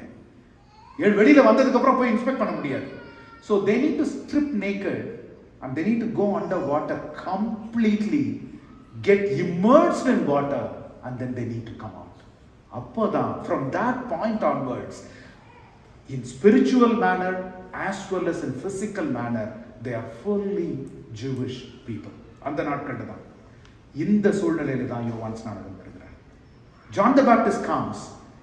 They had a meaning for baptism. They had something to do with baptism. யோவான் ஸ்நானகன் வந்து சொல்றாரு, becoming a Jew is not a catwalk. It's not a simple and easy thing for you. அதை விட கடினமான ஒரு காரியத்தை உங்களுக்கு சொல்லுகிறேன். மனம் திரும்பி தேவனிடத்தில் திரும்புங்கள். மனம் திரும்பி தேவனிடத்தில் திரும்புங்கள். இதை வந்து இப்ப நமக்கு கேட்கறதுக்கு ஓகேயா இருக்கலாம். ஏன்னா நம்ம சால்வேஷன்னா என்னன்னு புரிந்து கொண்டிருக்கிறோம். யூத ஜனங்களுக்கு எப்படி, நான் எதுக்கு மனம் திரும்பணும்? நான் ஆபிரகாமின் குமாரன், நான் ஏற்கனவே வாக்குத்தத்தத்திற்கு சொந்தக்காரன், எனக்கு யாரும் அவசியமே இல்லை. திரும்ப திரும்ப திரும்ப அவர் அவங்களை பார்த்து சொல்லுகிறார், விரியன் பாம்பு குட்டிகளே, வரப்போகிற அழிவுக்கு தப்பிக்க உங்களுக்கு வழி சொல்லி கொடுத்தவன் யார்? He was a firebrand preacher, John the Baptist, firebrand preacher. அவருடைய செய்தி இவங்களுக்கு வந்து ஒரு துளி கூட இவர்களுக்கு புரியல, ஒரு துளி கூட இவர்களுக்கு புரியல. So they are puzzled with. இந்த சூழ்நிலையில தான் ஞானஸ்நானம் கொடுக்கப்பட்டது. ரட்சிப்புக்கு ஏதுவான ஒரு அடையாளம். காரணம் என்ன தெரியுமா? என்ன செய்யலாம்? ஒருத்தர் வந்து நல்ல ஞானஸ்நானம் எடுத்து நல்லா செய்யறதுல ஓகே, என்னோட ஒரு சடங்கு எனக்கு முடிஞ்சிருச்சு, நான் என்னோட ரெகுலர் வாழ்க்கைக்கு நான் திரும்பி போறேன் என்று அவங்க திரும்பி போயிடலாம். ஒருத்தர் வந்து நான் என்ன, நான் ஏற்கனவே ஒரு ஜென்டைலா இருந்தேன், இந்த 3 ஸ்டெப்பையும் கடந்து போய் நான் வந்து இன்னைக்கு ஒரு பாவ மன்னிப்பு நான் எடுத்துட்டேன். இவங்க வந்து என்ன சர்க்கம்சிஷன்லாம் கூட செய்ய சொல்லல, வந்து ஒரு இடம் தண்ணியில முக்கிட்டு எந்திரிச்சு போன்றாங்க, ஆமான்னு சொல்லிட்டு நான் இயேசுவையும் பின்பற்றேன்னு சொல்லிட்டு போயிடலாமே. இதுல என்ன எனக்கு கஷ்டம் இருக்கு? அந்த ஒரு வார்த்தை டிக்ளேர் பண்றதுல, ப்ரப்போஸ் பண்றதுல எனக்கு ஒரு கஷ்டம் இல்லையே. That's what the people were thinking.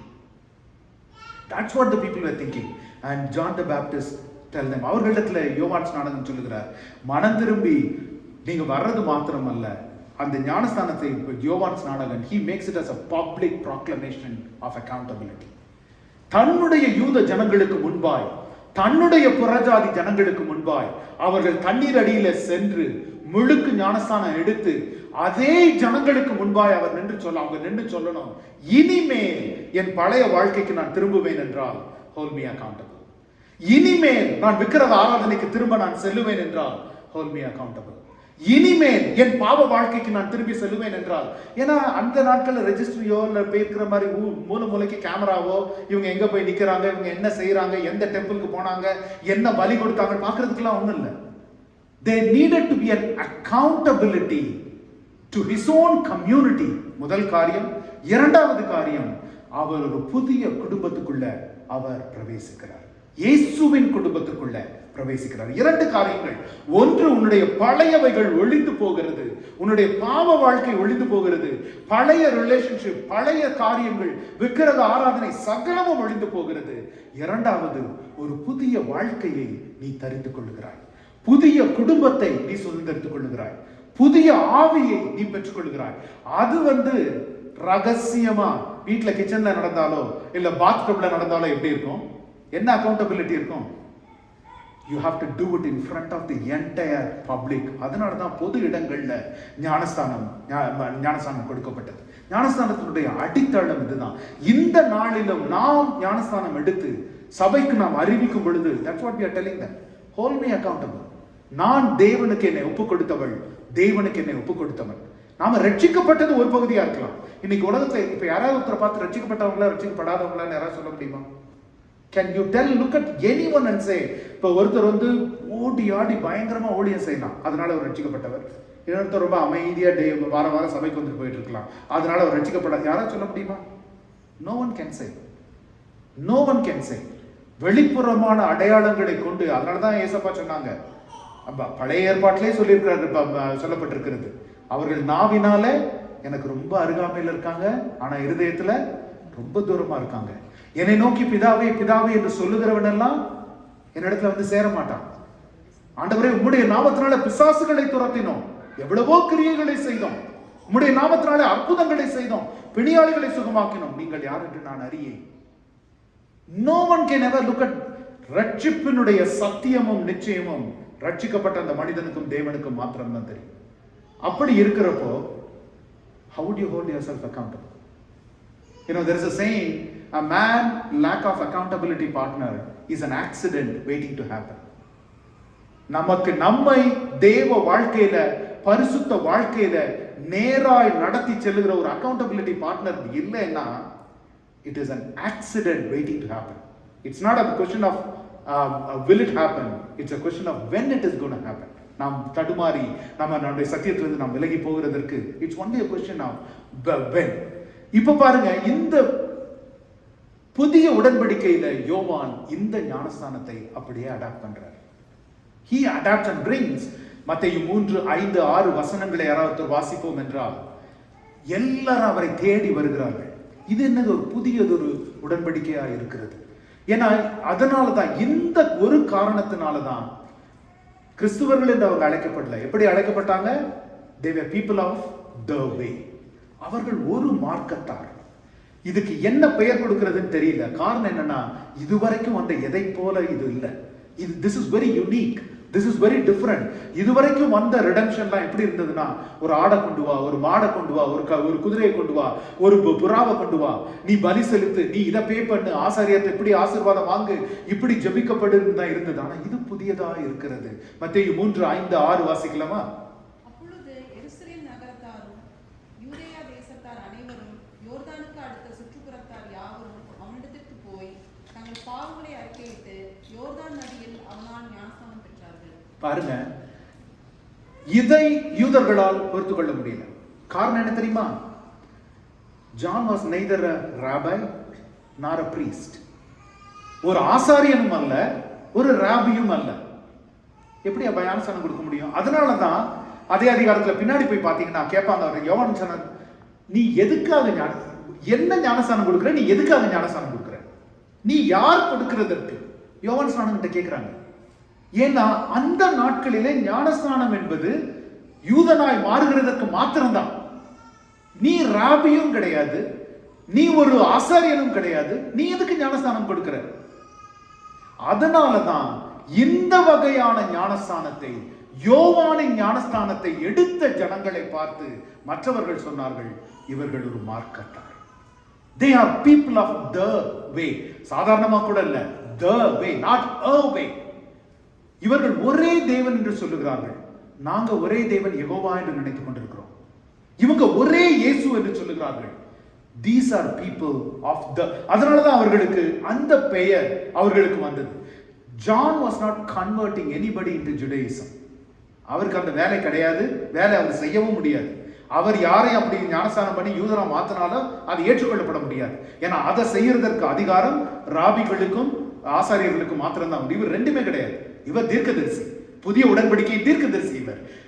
So இவர் so to turn from, in other words, யோவான் என்ன செய்யறாருன்னா, உங்களுடைய சுயத்தை சார்ந்து இருக்கிற நாட்களிலிருந்து தேவனை சார்ந்து இருக்கிற நாட்களுக்கு நீங்க கடந்து வாங்க.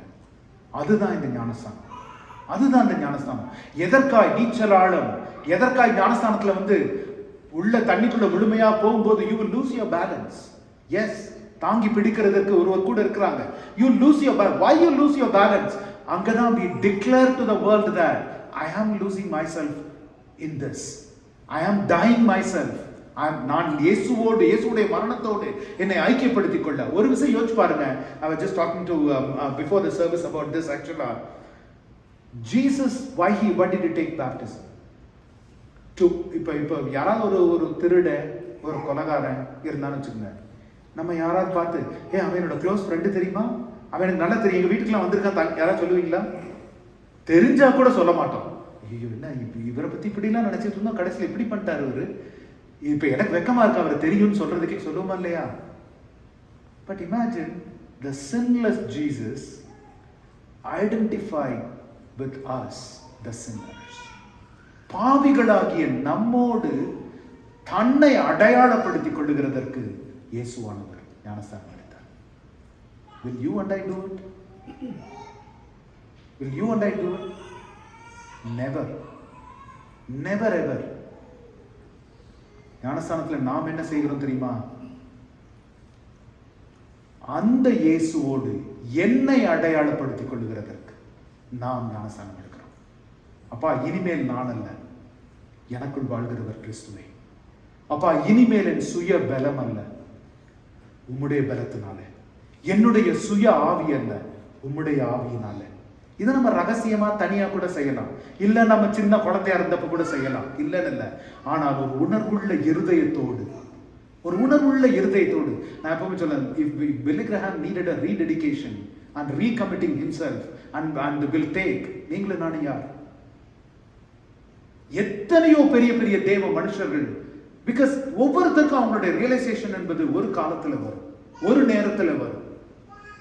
இப்போ ஒரு உதாரணத்துக்கு சொல்கிறேன், ஒரு சிறு பிள்ளைகள் சில நேரத்தில் 10 வயது 12 வயது அவர்கள் ஞானஸ்தானம் எடுக்கணும் என்று வரும் பொழுது அவர்களிடத்துல நான் கேட்கிற காரியம் ஒண்ணுதான், அவங்களுக்கு ஞானஸ்தானம், அவங்களுக்கு ரட்சிப்பினுடைய முழு விவரம்லாம் அவங்களுக்கு புரியாது, சரியா? தேர் லிட்டில் சில்ட்ரன், 10 வயது 12 வயது, நான் இயேசுவை சொந்த ரட்சகராக ஏற்றுக்கொள்கிறேன் என்று சொல்லி வராங்க, அவங்களுக்கு ஞானஸ்தானம் கொடுக்குறோம்.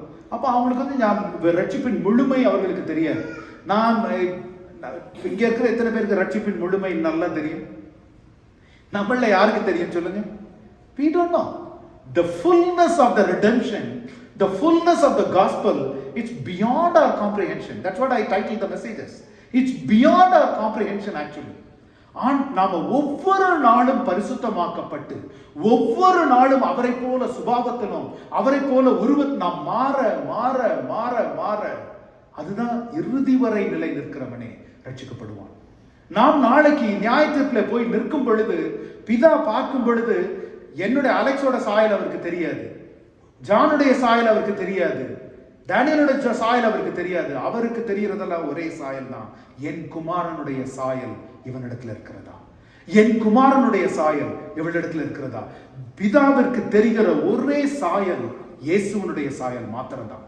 அந்த சாயலாய் நாம் மாறும்படிக்கு, அதனாலதான் பவுல் அப்போஸ்தலர் சொல்லுவாரு, இமிட்டேட் கிரைஸ்ட், இமிட்டேட் கிரைஸ்ட். நான் அதான் சொன்னேன், எந்த டாக்டர்னு அவசியம் இல்லை, ஏசப்பா எப்படி செய்தாரோ அதை நான் செய்கிறேன், பீரியட்.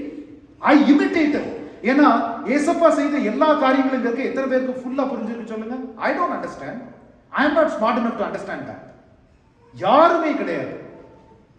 அப்படி இருக்கும் பொழுது எனக்கு புரிந்தவைகளை மாத்திரம் நான் செய்வேன், புரியாதவைகளை செய்வேன். நமக்கு we don't have that license. வேத வசனத்தின்படி நமக்கு several times in the Bible study I have said 300 plus denominations in the world, not a single denomination believes that the other denomination will go to heaven. 300க்கு மேற்பட்ட denomination இருக்கு.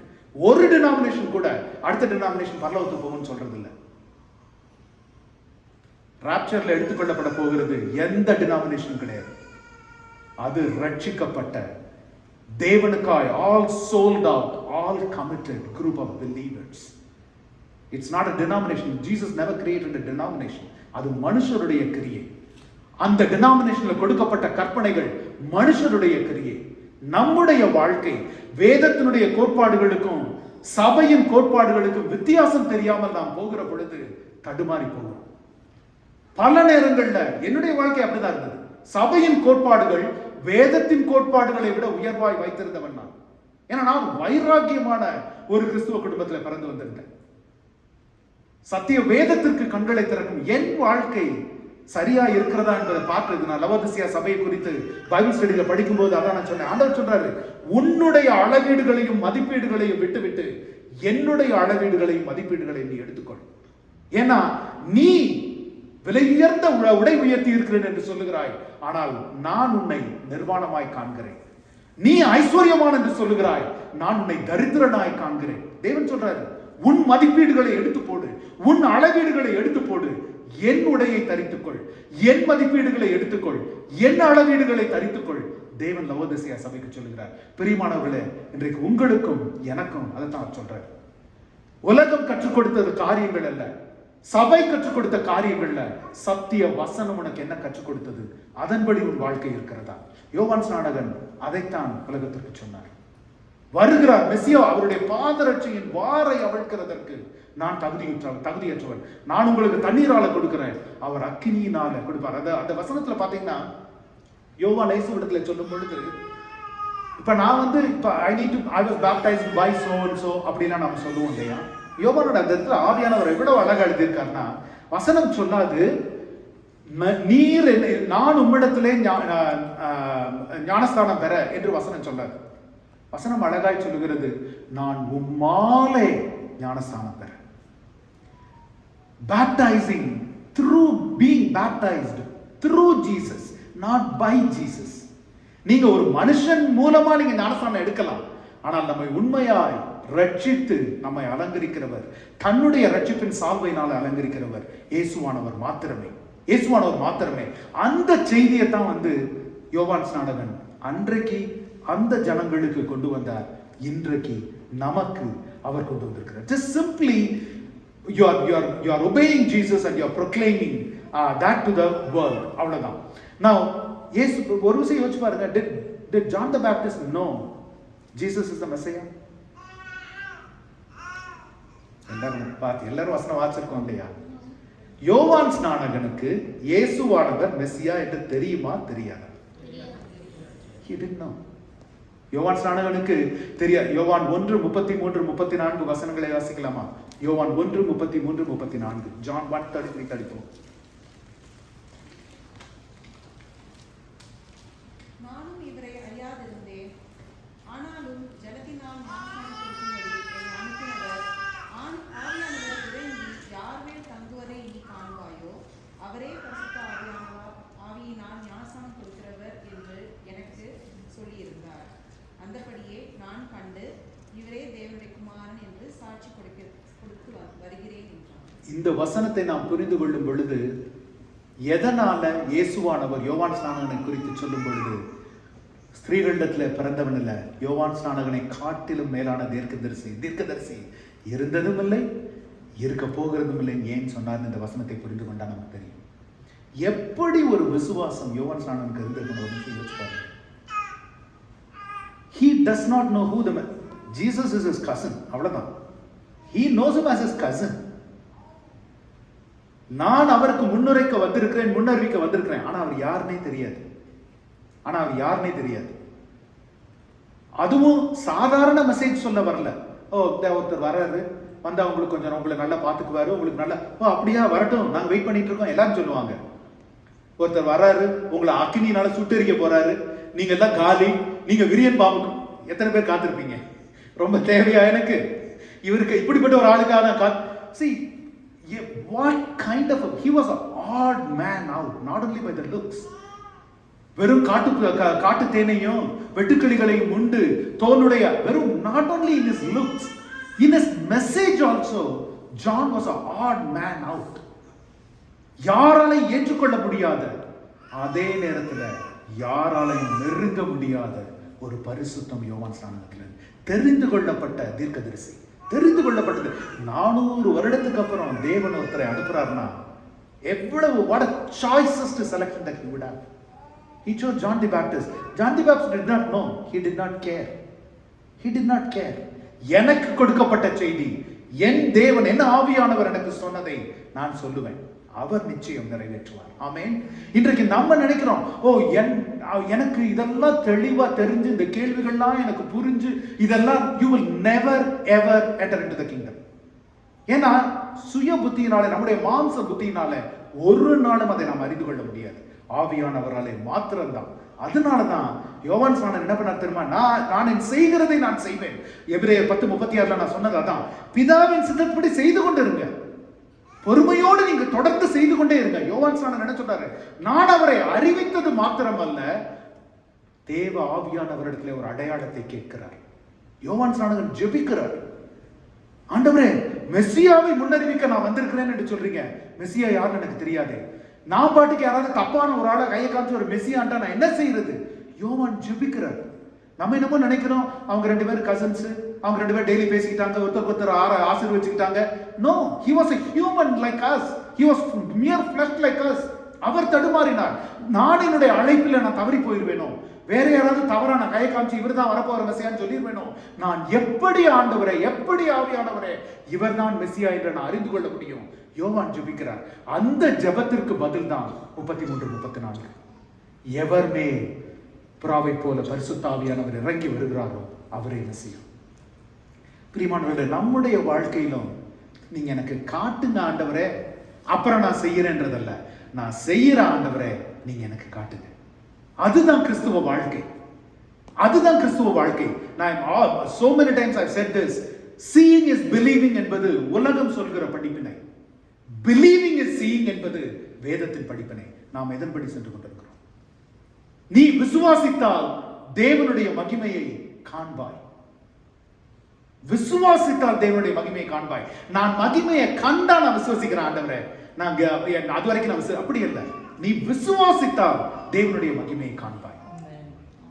நம்முடைய வாழ்க்கையில் நமக்கு அந்த ஒரு விசுவாசத்தின் ஆழம், வெறும் ஆழம் மாத்திரம் இல்ல, வெறும் ஐக்கியம் மாத்திரம் அல்ல, a public proclamation of that.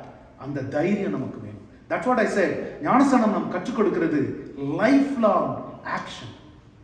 அது ஞானஸ்தானத்தில் ஆரம்பிக்கிறது மாத்திரமல்ல, இயேசுவை போல வாழ்க்கையின் ஒவ்வொரு கிரியைகளிலையும் வெளிப்பட்டது, சிலுவையில வெளிப்பட்டது. அதனாலதான் உயிர்த்தெழுதலின் வல்லமை குறித்து இன்று நாம் பேசுகிறோம். அல்லேலூயா. அந்த உயிர்த்தெழுதலின் வல்லமை இப்ப தெரியுதா? பவுல் அப்போஸ்தலர் ஏன் சொல்றாருன்னா, அவருடைய உயிர்த்தெழுதலின் வல்லமையை நான் அறியும்படிக்கு அவருடைய பாடுகளிலே நான் ஐக்கியப்படவும் சொல்றாரு. ஏன்னா பவுல் அப்போஸ்தலருக்கு தெரிகிறது, there is no power greater than the resurrection power, and if I have to inherit that power, அந்த வல்லமையை நான் தரித்துக் கொள்ள வேண்டும் என்றால் அவருடைய மரணத்தை நான் விசுவசிக்க வேண்டும், நான் அவரை போல மாற வேண்டும், நான் அவரோடு நிற்க வேண்டும். அப்பதான் அந்த உயிர்த்தெழுதலின் வல்லமை என்னிடத்துல கிரியை செய்கிறது மாத்திரமல்ல, என் மூலமாய் கிரியை செய்யும். ஞானஸ்தானம் அதற்காக தான் நாம் எடுக்கிறோம். அது ஒரு சடங்கு இல்லை. ஓ இது ஒன்று கொஞ்சம் குறைவா இருக்கு, அது ஒரு டிக் மார்க் நான் போட்டுறேன், check box. No, that's not what the baptism is. இந்த உணர்வுள்ள இருதயத்தோடு நாம் அந்த திருமுழுக்குல பங்கெடுக்கும் பொழுது, பிரியமானவர்களே, என்னுடைய சொந்த அனுபவத்தை நான் லாஸ்ட் சண்டே நான் சர்வீஸ்ல சொன்னேன். என்னுடைய சொந்த அனுபவத்தில் சொல்றேன், நீங்கள் அறியாத, தெரியாத, புரியாத காரியங்கள் உங்கள் வாழ்க்கையிலிருந்து தேவன் வெளிப்படுத்துவார், தேவன் வெளிக்கொண்டு வருவார். இப்படி ஒரு திறமை இருக்குன்னே உங்களுக்கு தெரியாம இருக்கலாம், இப்படி ஒரு ஐஸ்வர்யம் எனக்காக காத்திருக்கிறது என்பதே நீங்கள் அறியாதிருக்கலாம்.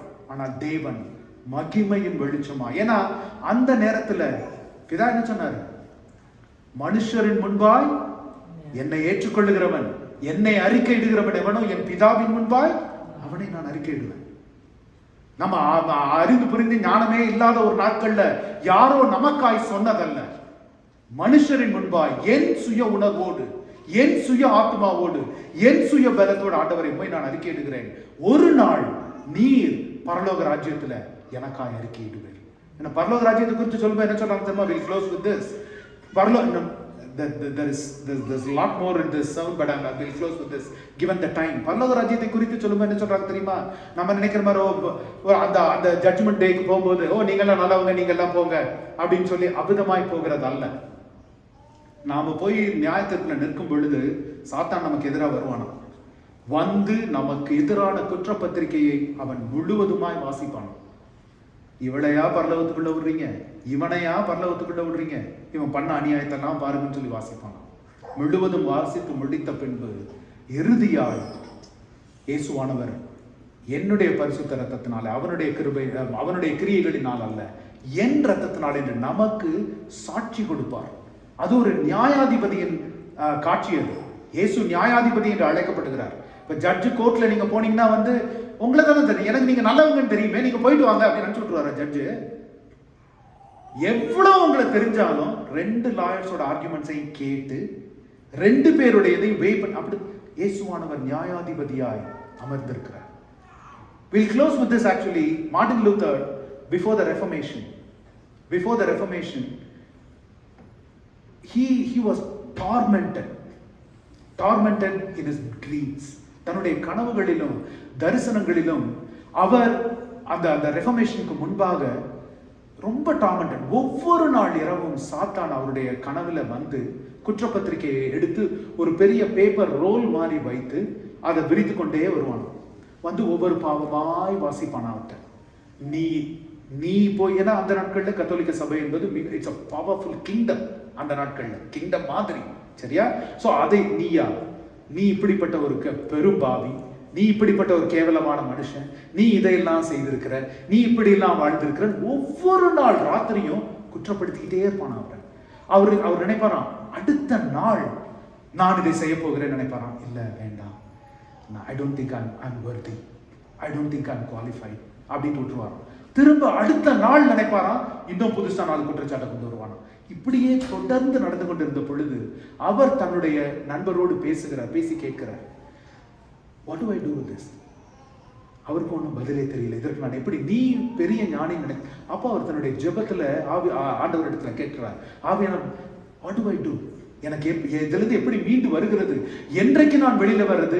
என்னைக்கு நான் அந்த தீசிஸ் போய் நான் வெளியில ரிலீஃப்? அவர் கேட்டுக்கொண்டிருக்கும் பொழுது ஒரு முறை ஆவியானவர் அவருடைய தரிசனத்துல தோன்றி அவரிடத்துல சொன்னாராம், நாளை இரவு சாத்தான் அந்த குற்றப்பத்திரிகை விரிக்கும் பொழுது அவனிடத்துல சொல், முழு குற்றப்பத்திரிகையும் நீ விரி, எனக்கு எதிரான சகல குற்றப்பத்திரிகையும் நீ விரின்னு சொல்லி you ask him to do it என்று சொன்ன உடனே அதே போல ஒரு அடுத்த நாள் தரிசனத்துல இரவுல அவர் விறுவிறுத்து சாத்தானிடத்துல சொல்லுகிறார், நீ அதை எல்லாத்தையும் வெறி என்று சொல்லுகிறார்.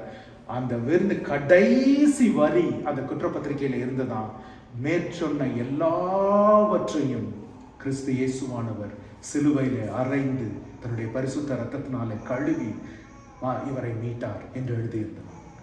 It was such a relief for Martin Luther that it is not a burden I need to carry. என் பாவத்தை சுமந்த ஒருவர் இருக்கிறார், அவரை நான் அறிக்கையிடுவேன் என்று he came public with what he did.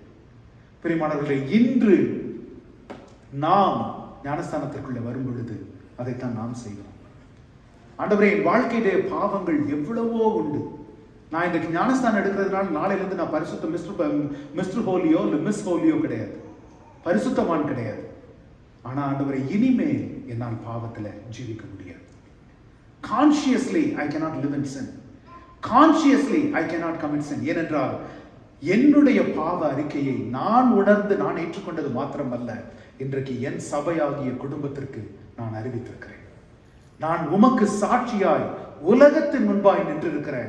ஏன் தெரியுமா ஆண்டவரே, ஒரு நாள் எனக்கு சாட்சியாய் நீர் பரலோகத்துல நியாயாதிபதியின் சிங்காசனத்துல நீர் எனக்கு சாட்சியாய் எழும்புவீர். அதை நம்பி இன்றைக்கு நான் நிற்கிறேன் ஆண்டவரே. That is why I said this is beyond comprehension, beyond human comprehension. Don't think of it as kind of இது சொன்னாங்க, அதை சொன்னாங்க, அவங்க சொன்னாங்க, இவங்க செஞ்சாங்க, செய்தோம் என்பதல்ல. அந்த திருமுழுக்கை குறித்து நமக்கு அந்த ஒரு தெளிவு இருக்கணும். ஏன் நான் செய்கிறேன், எதற்காய் செய்கிறேன் என்கிற அந்த ஒரு திட்டமும் தெளிவும் நமக்கு இருக்கும் பொழுது, வேத வசனத்திற்கு நாம் நம்மை ஒப்புக் கொடுக்கும் பொழுது அதனுடைய ஆசீர்வாதங்களும் மிக மிக மிக பெரியதானவை. எல்லாரும் எழுந்து நிற்கலாமா? நின்று நாம் தேவனுடைய சமூகத்துல ஜெபித்து மிக குறிப்பாய் ஞானஸ்நானம் எடுக்க போகிற அந்த 4 பேருக்காய் இந்த நாளில நாம் ஜெபிக்க போகிறோம். அந்த 4 பேர் கொஞ்சம் முன்னாடி வர முடியுமா? Just come to the front.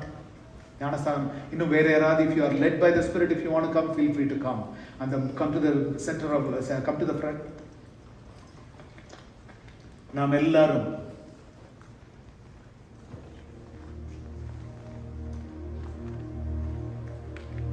அந்த பனி போல பெய்யும் பரிசுத்தரே என்ற கோரஸ ஒரு விசை பாடி ஆவியானவர் இந்த கீழ்ப்படிதலை அங்கீகரிக்கும்படிக்காய், ஆவியானவர் தன்னுடைய அபிஷேகத்தினால நிறைக்கும்படிக்காய்,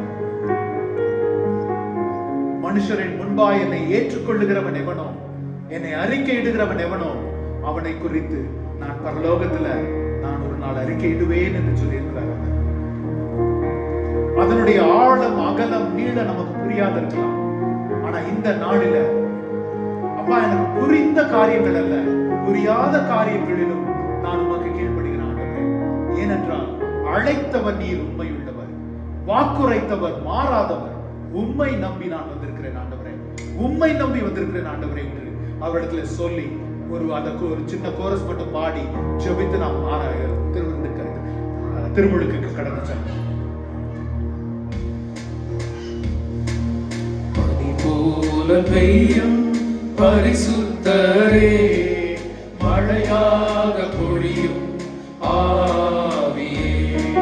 பனி போல பெய்யும் பரிசுத்தரே, மழையாக பொழியும் ஆவியே. ஆவியே ஆவியே, மழையாக பொழியும் ஆவியே. ஆவியே ஆவியே, மழையாக பொழியும் ஆவியே. மென்மையானவரே, மேகஸ்தம்பமே, மென்மையானவரே, மேகஸ்தம்பமே, ஊற்று தண்ணீர் ஜீவநதி, ஊற்று தண்ணீர் ஜீவநதி, ஆனந்த தைலமே, ஆனந்த தைலமே. பனி போல பெய்யும் பரிசுத்தரே, மழையாக பொழியும் ஆவியே. பனி போல பெய்யும் பரிசுத்தரே, மழையாக பொழியும் ஆவியே. ஸ்தோத்திரம் ஆண்டவரே. தகப்பனே, எல்லாரும் ஒரு சபையாய் ஒரு குடும்பமாய் எல்லாரும் கரங்களை நீட்டலாமா? இந்த 4 பேருடைய மேல பரிசுத்த ஆவியின் பலன் இறங்கும்படிக்காய், பரிசுத்த ஆவியின் அபிஷேகம் இறங்கும்படிக்காய், கீழ்ப்படிதலின் விசேஷித்த ஆசீர்வாதங்கள் தங்கும்படிக்காய், தடைகள் விலகும்படிக்காய், யுத்தங்கள் ஓய்ந்து போகும்படிக்காய் நாம் எல்லாரும் ஒரு குடும்பமாய், அதற்காக தான் நாம் குடும்பமாய் அழைக்கப்பட்டிருக்கிறோம். மனுஷரின் முன் அறிக்கையிடுகிற பொழுது ஒவ்வொரு மனுஷரும் நாம் இந்த இடத்துல சாட்சியாய் நிற்கிறோம். எல்லாரும் கரங்களை நீட்டி, கிருபையுள்ள நல்ல ஆண்டவரே, இந்த நாளுக்காய் உமக்கு ஸ்தோத்திரம், நன்றி, ஆராதனை ஆண்டவரே. அப்பாவுடைய பந்திக்கு அழைக்கப்பட்டவர் பலர் ஆண்டவரே, ஆனால் தெரிந்து கொள்ளப்பட்டவரோ சிலர். அப்பாவுடைய பந்திக்கு அழைக்கப்பட்டவர் பலர், தெரிந்து கொண்டவர்களோ ஏற்றுக்கொண்டவர்களோ உம்முடைய வஸ்திரம் தரித்து வந்தவர்களோ வெகு சிலர் ஆண்டவரே. நீ என் பிதா அழைத்தாலுடைய ஒருவனும் என்னிடத்துல வர முடியாதுன்னு சொல்லிருக்கீங்க. இந்த நாளில பிதானி இவர்களை அழைத்தபடிக்காய் ஸ்தோத்திரம். உம்முடைய வஸ்திரம் தரித்தவர்கள் வந்திருக்கிறபடிக்காய் ஸ்தோத்திரம் ஆண்டவரே.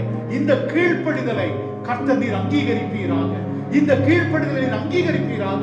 கிறிஸ்து இயேசுவின் கீழ்ப்படிதலை அங்கீகரித்து இவர் என் நேசகுமாரன், இவரிலே பிரியமாயிருக்கிறேன் என்று சொன்னீரே அப்பா. இங்க இருக்கிற இந்த ஒவ்வொருவர் மேலும், இந்த 4 பேர் மேலும் விசேஷித்த விதமாய் தகப்பனே, இவர்கள் என் நேசகுமாரன், இவர்கள் என் நேசகுமாரி, இவர்கள் மேல் நான் பிரியமாயிருக்கிறேன் என்று உம்முடைய வல்லமையை நீர் விளங்கப்பட போகிறதற்காக ஸ்தோத்திரம் ஆண்டவரே.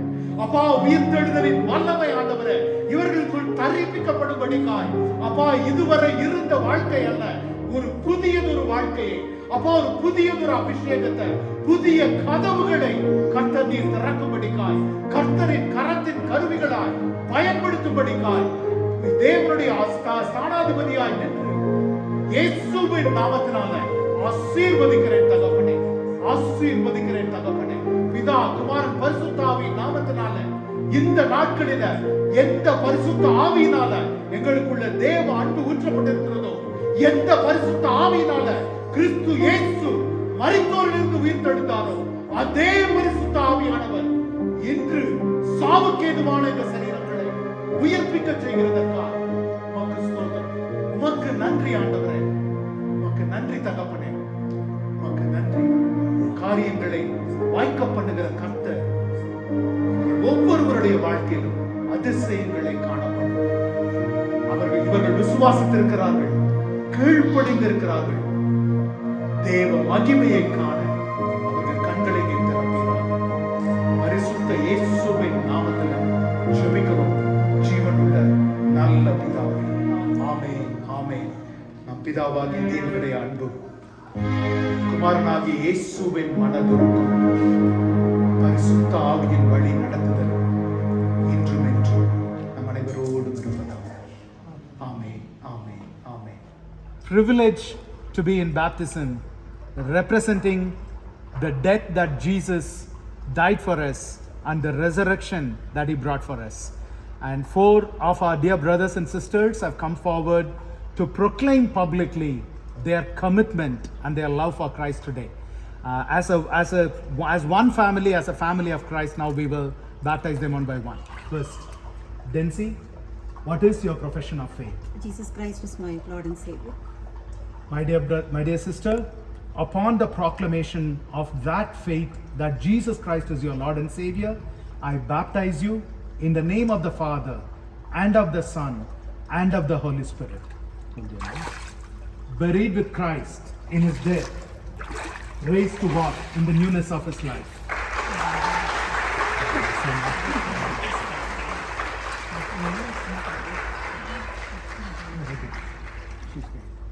Next we are going to baptize Sharon. Sharon, what is your proclamation of faith? Jesus Christ is my Lord and Savior. Upon the proclamation of that faith, I baptize you, my dear sister, in the name of the Father and of the Son and of the Holy Spirit. Buried with Christ in his death, raised to walk in the newness of life. God bless you, Lord. Now we are going to baptize our dear sister Ruby. And Sister Ruby, what is your proclamation of faith?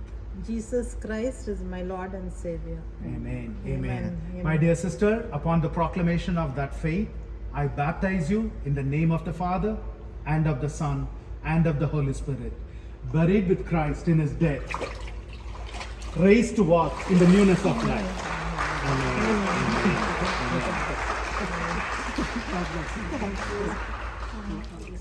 Next, we are going to baptize Brother Samson, our dear Brother Samson. Brother Samson, what is your proclamation of faith? Jesus Christ is Lord and my Savior. Amen. Amen. Amen. My dear brother, upon the proclamation of that faith, I baptize you in the name of the Father and of the Son and of the Holy Spirit. Amen.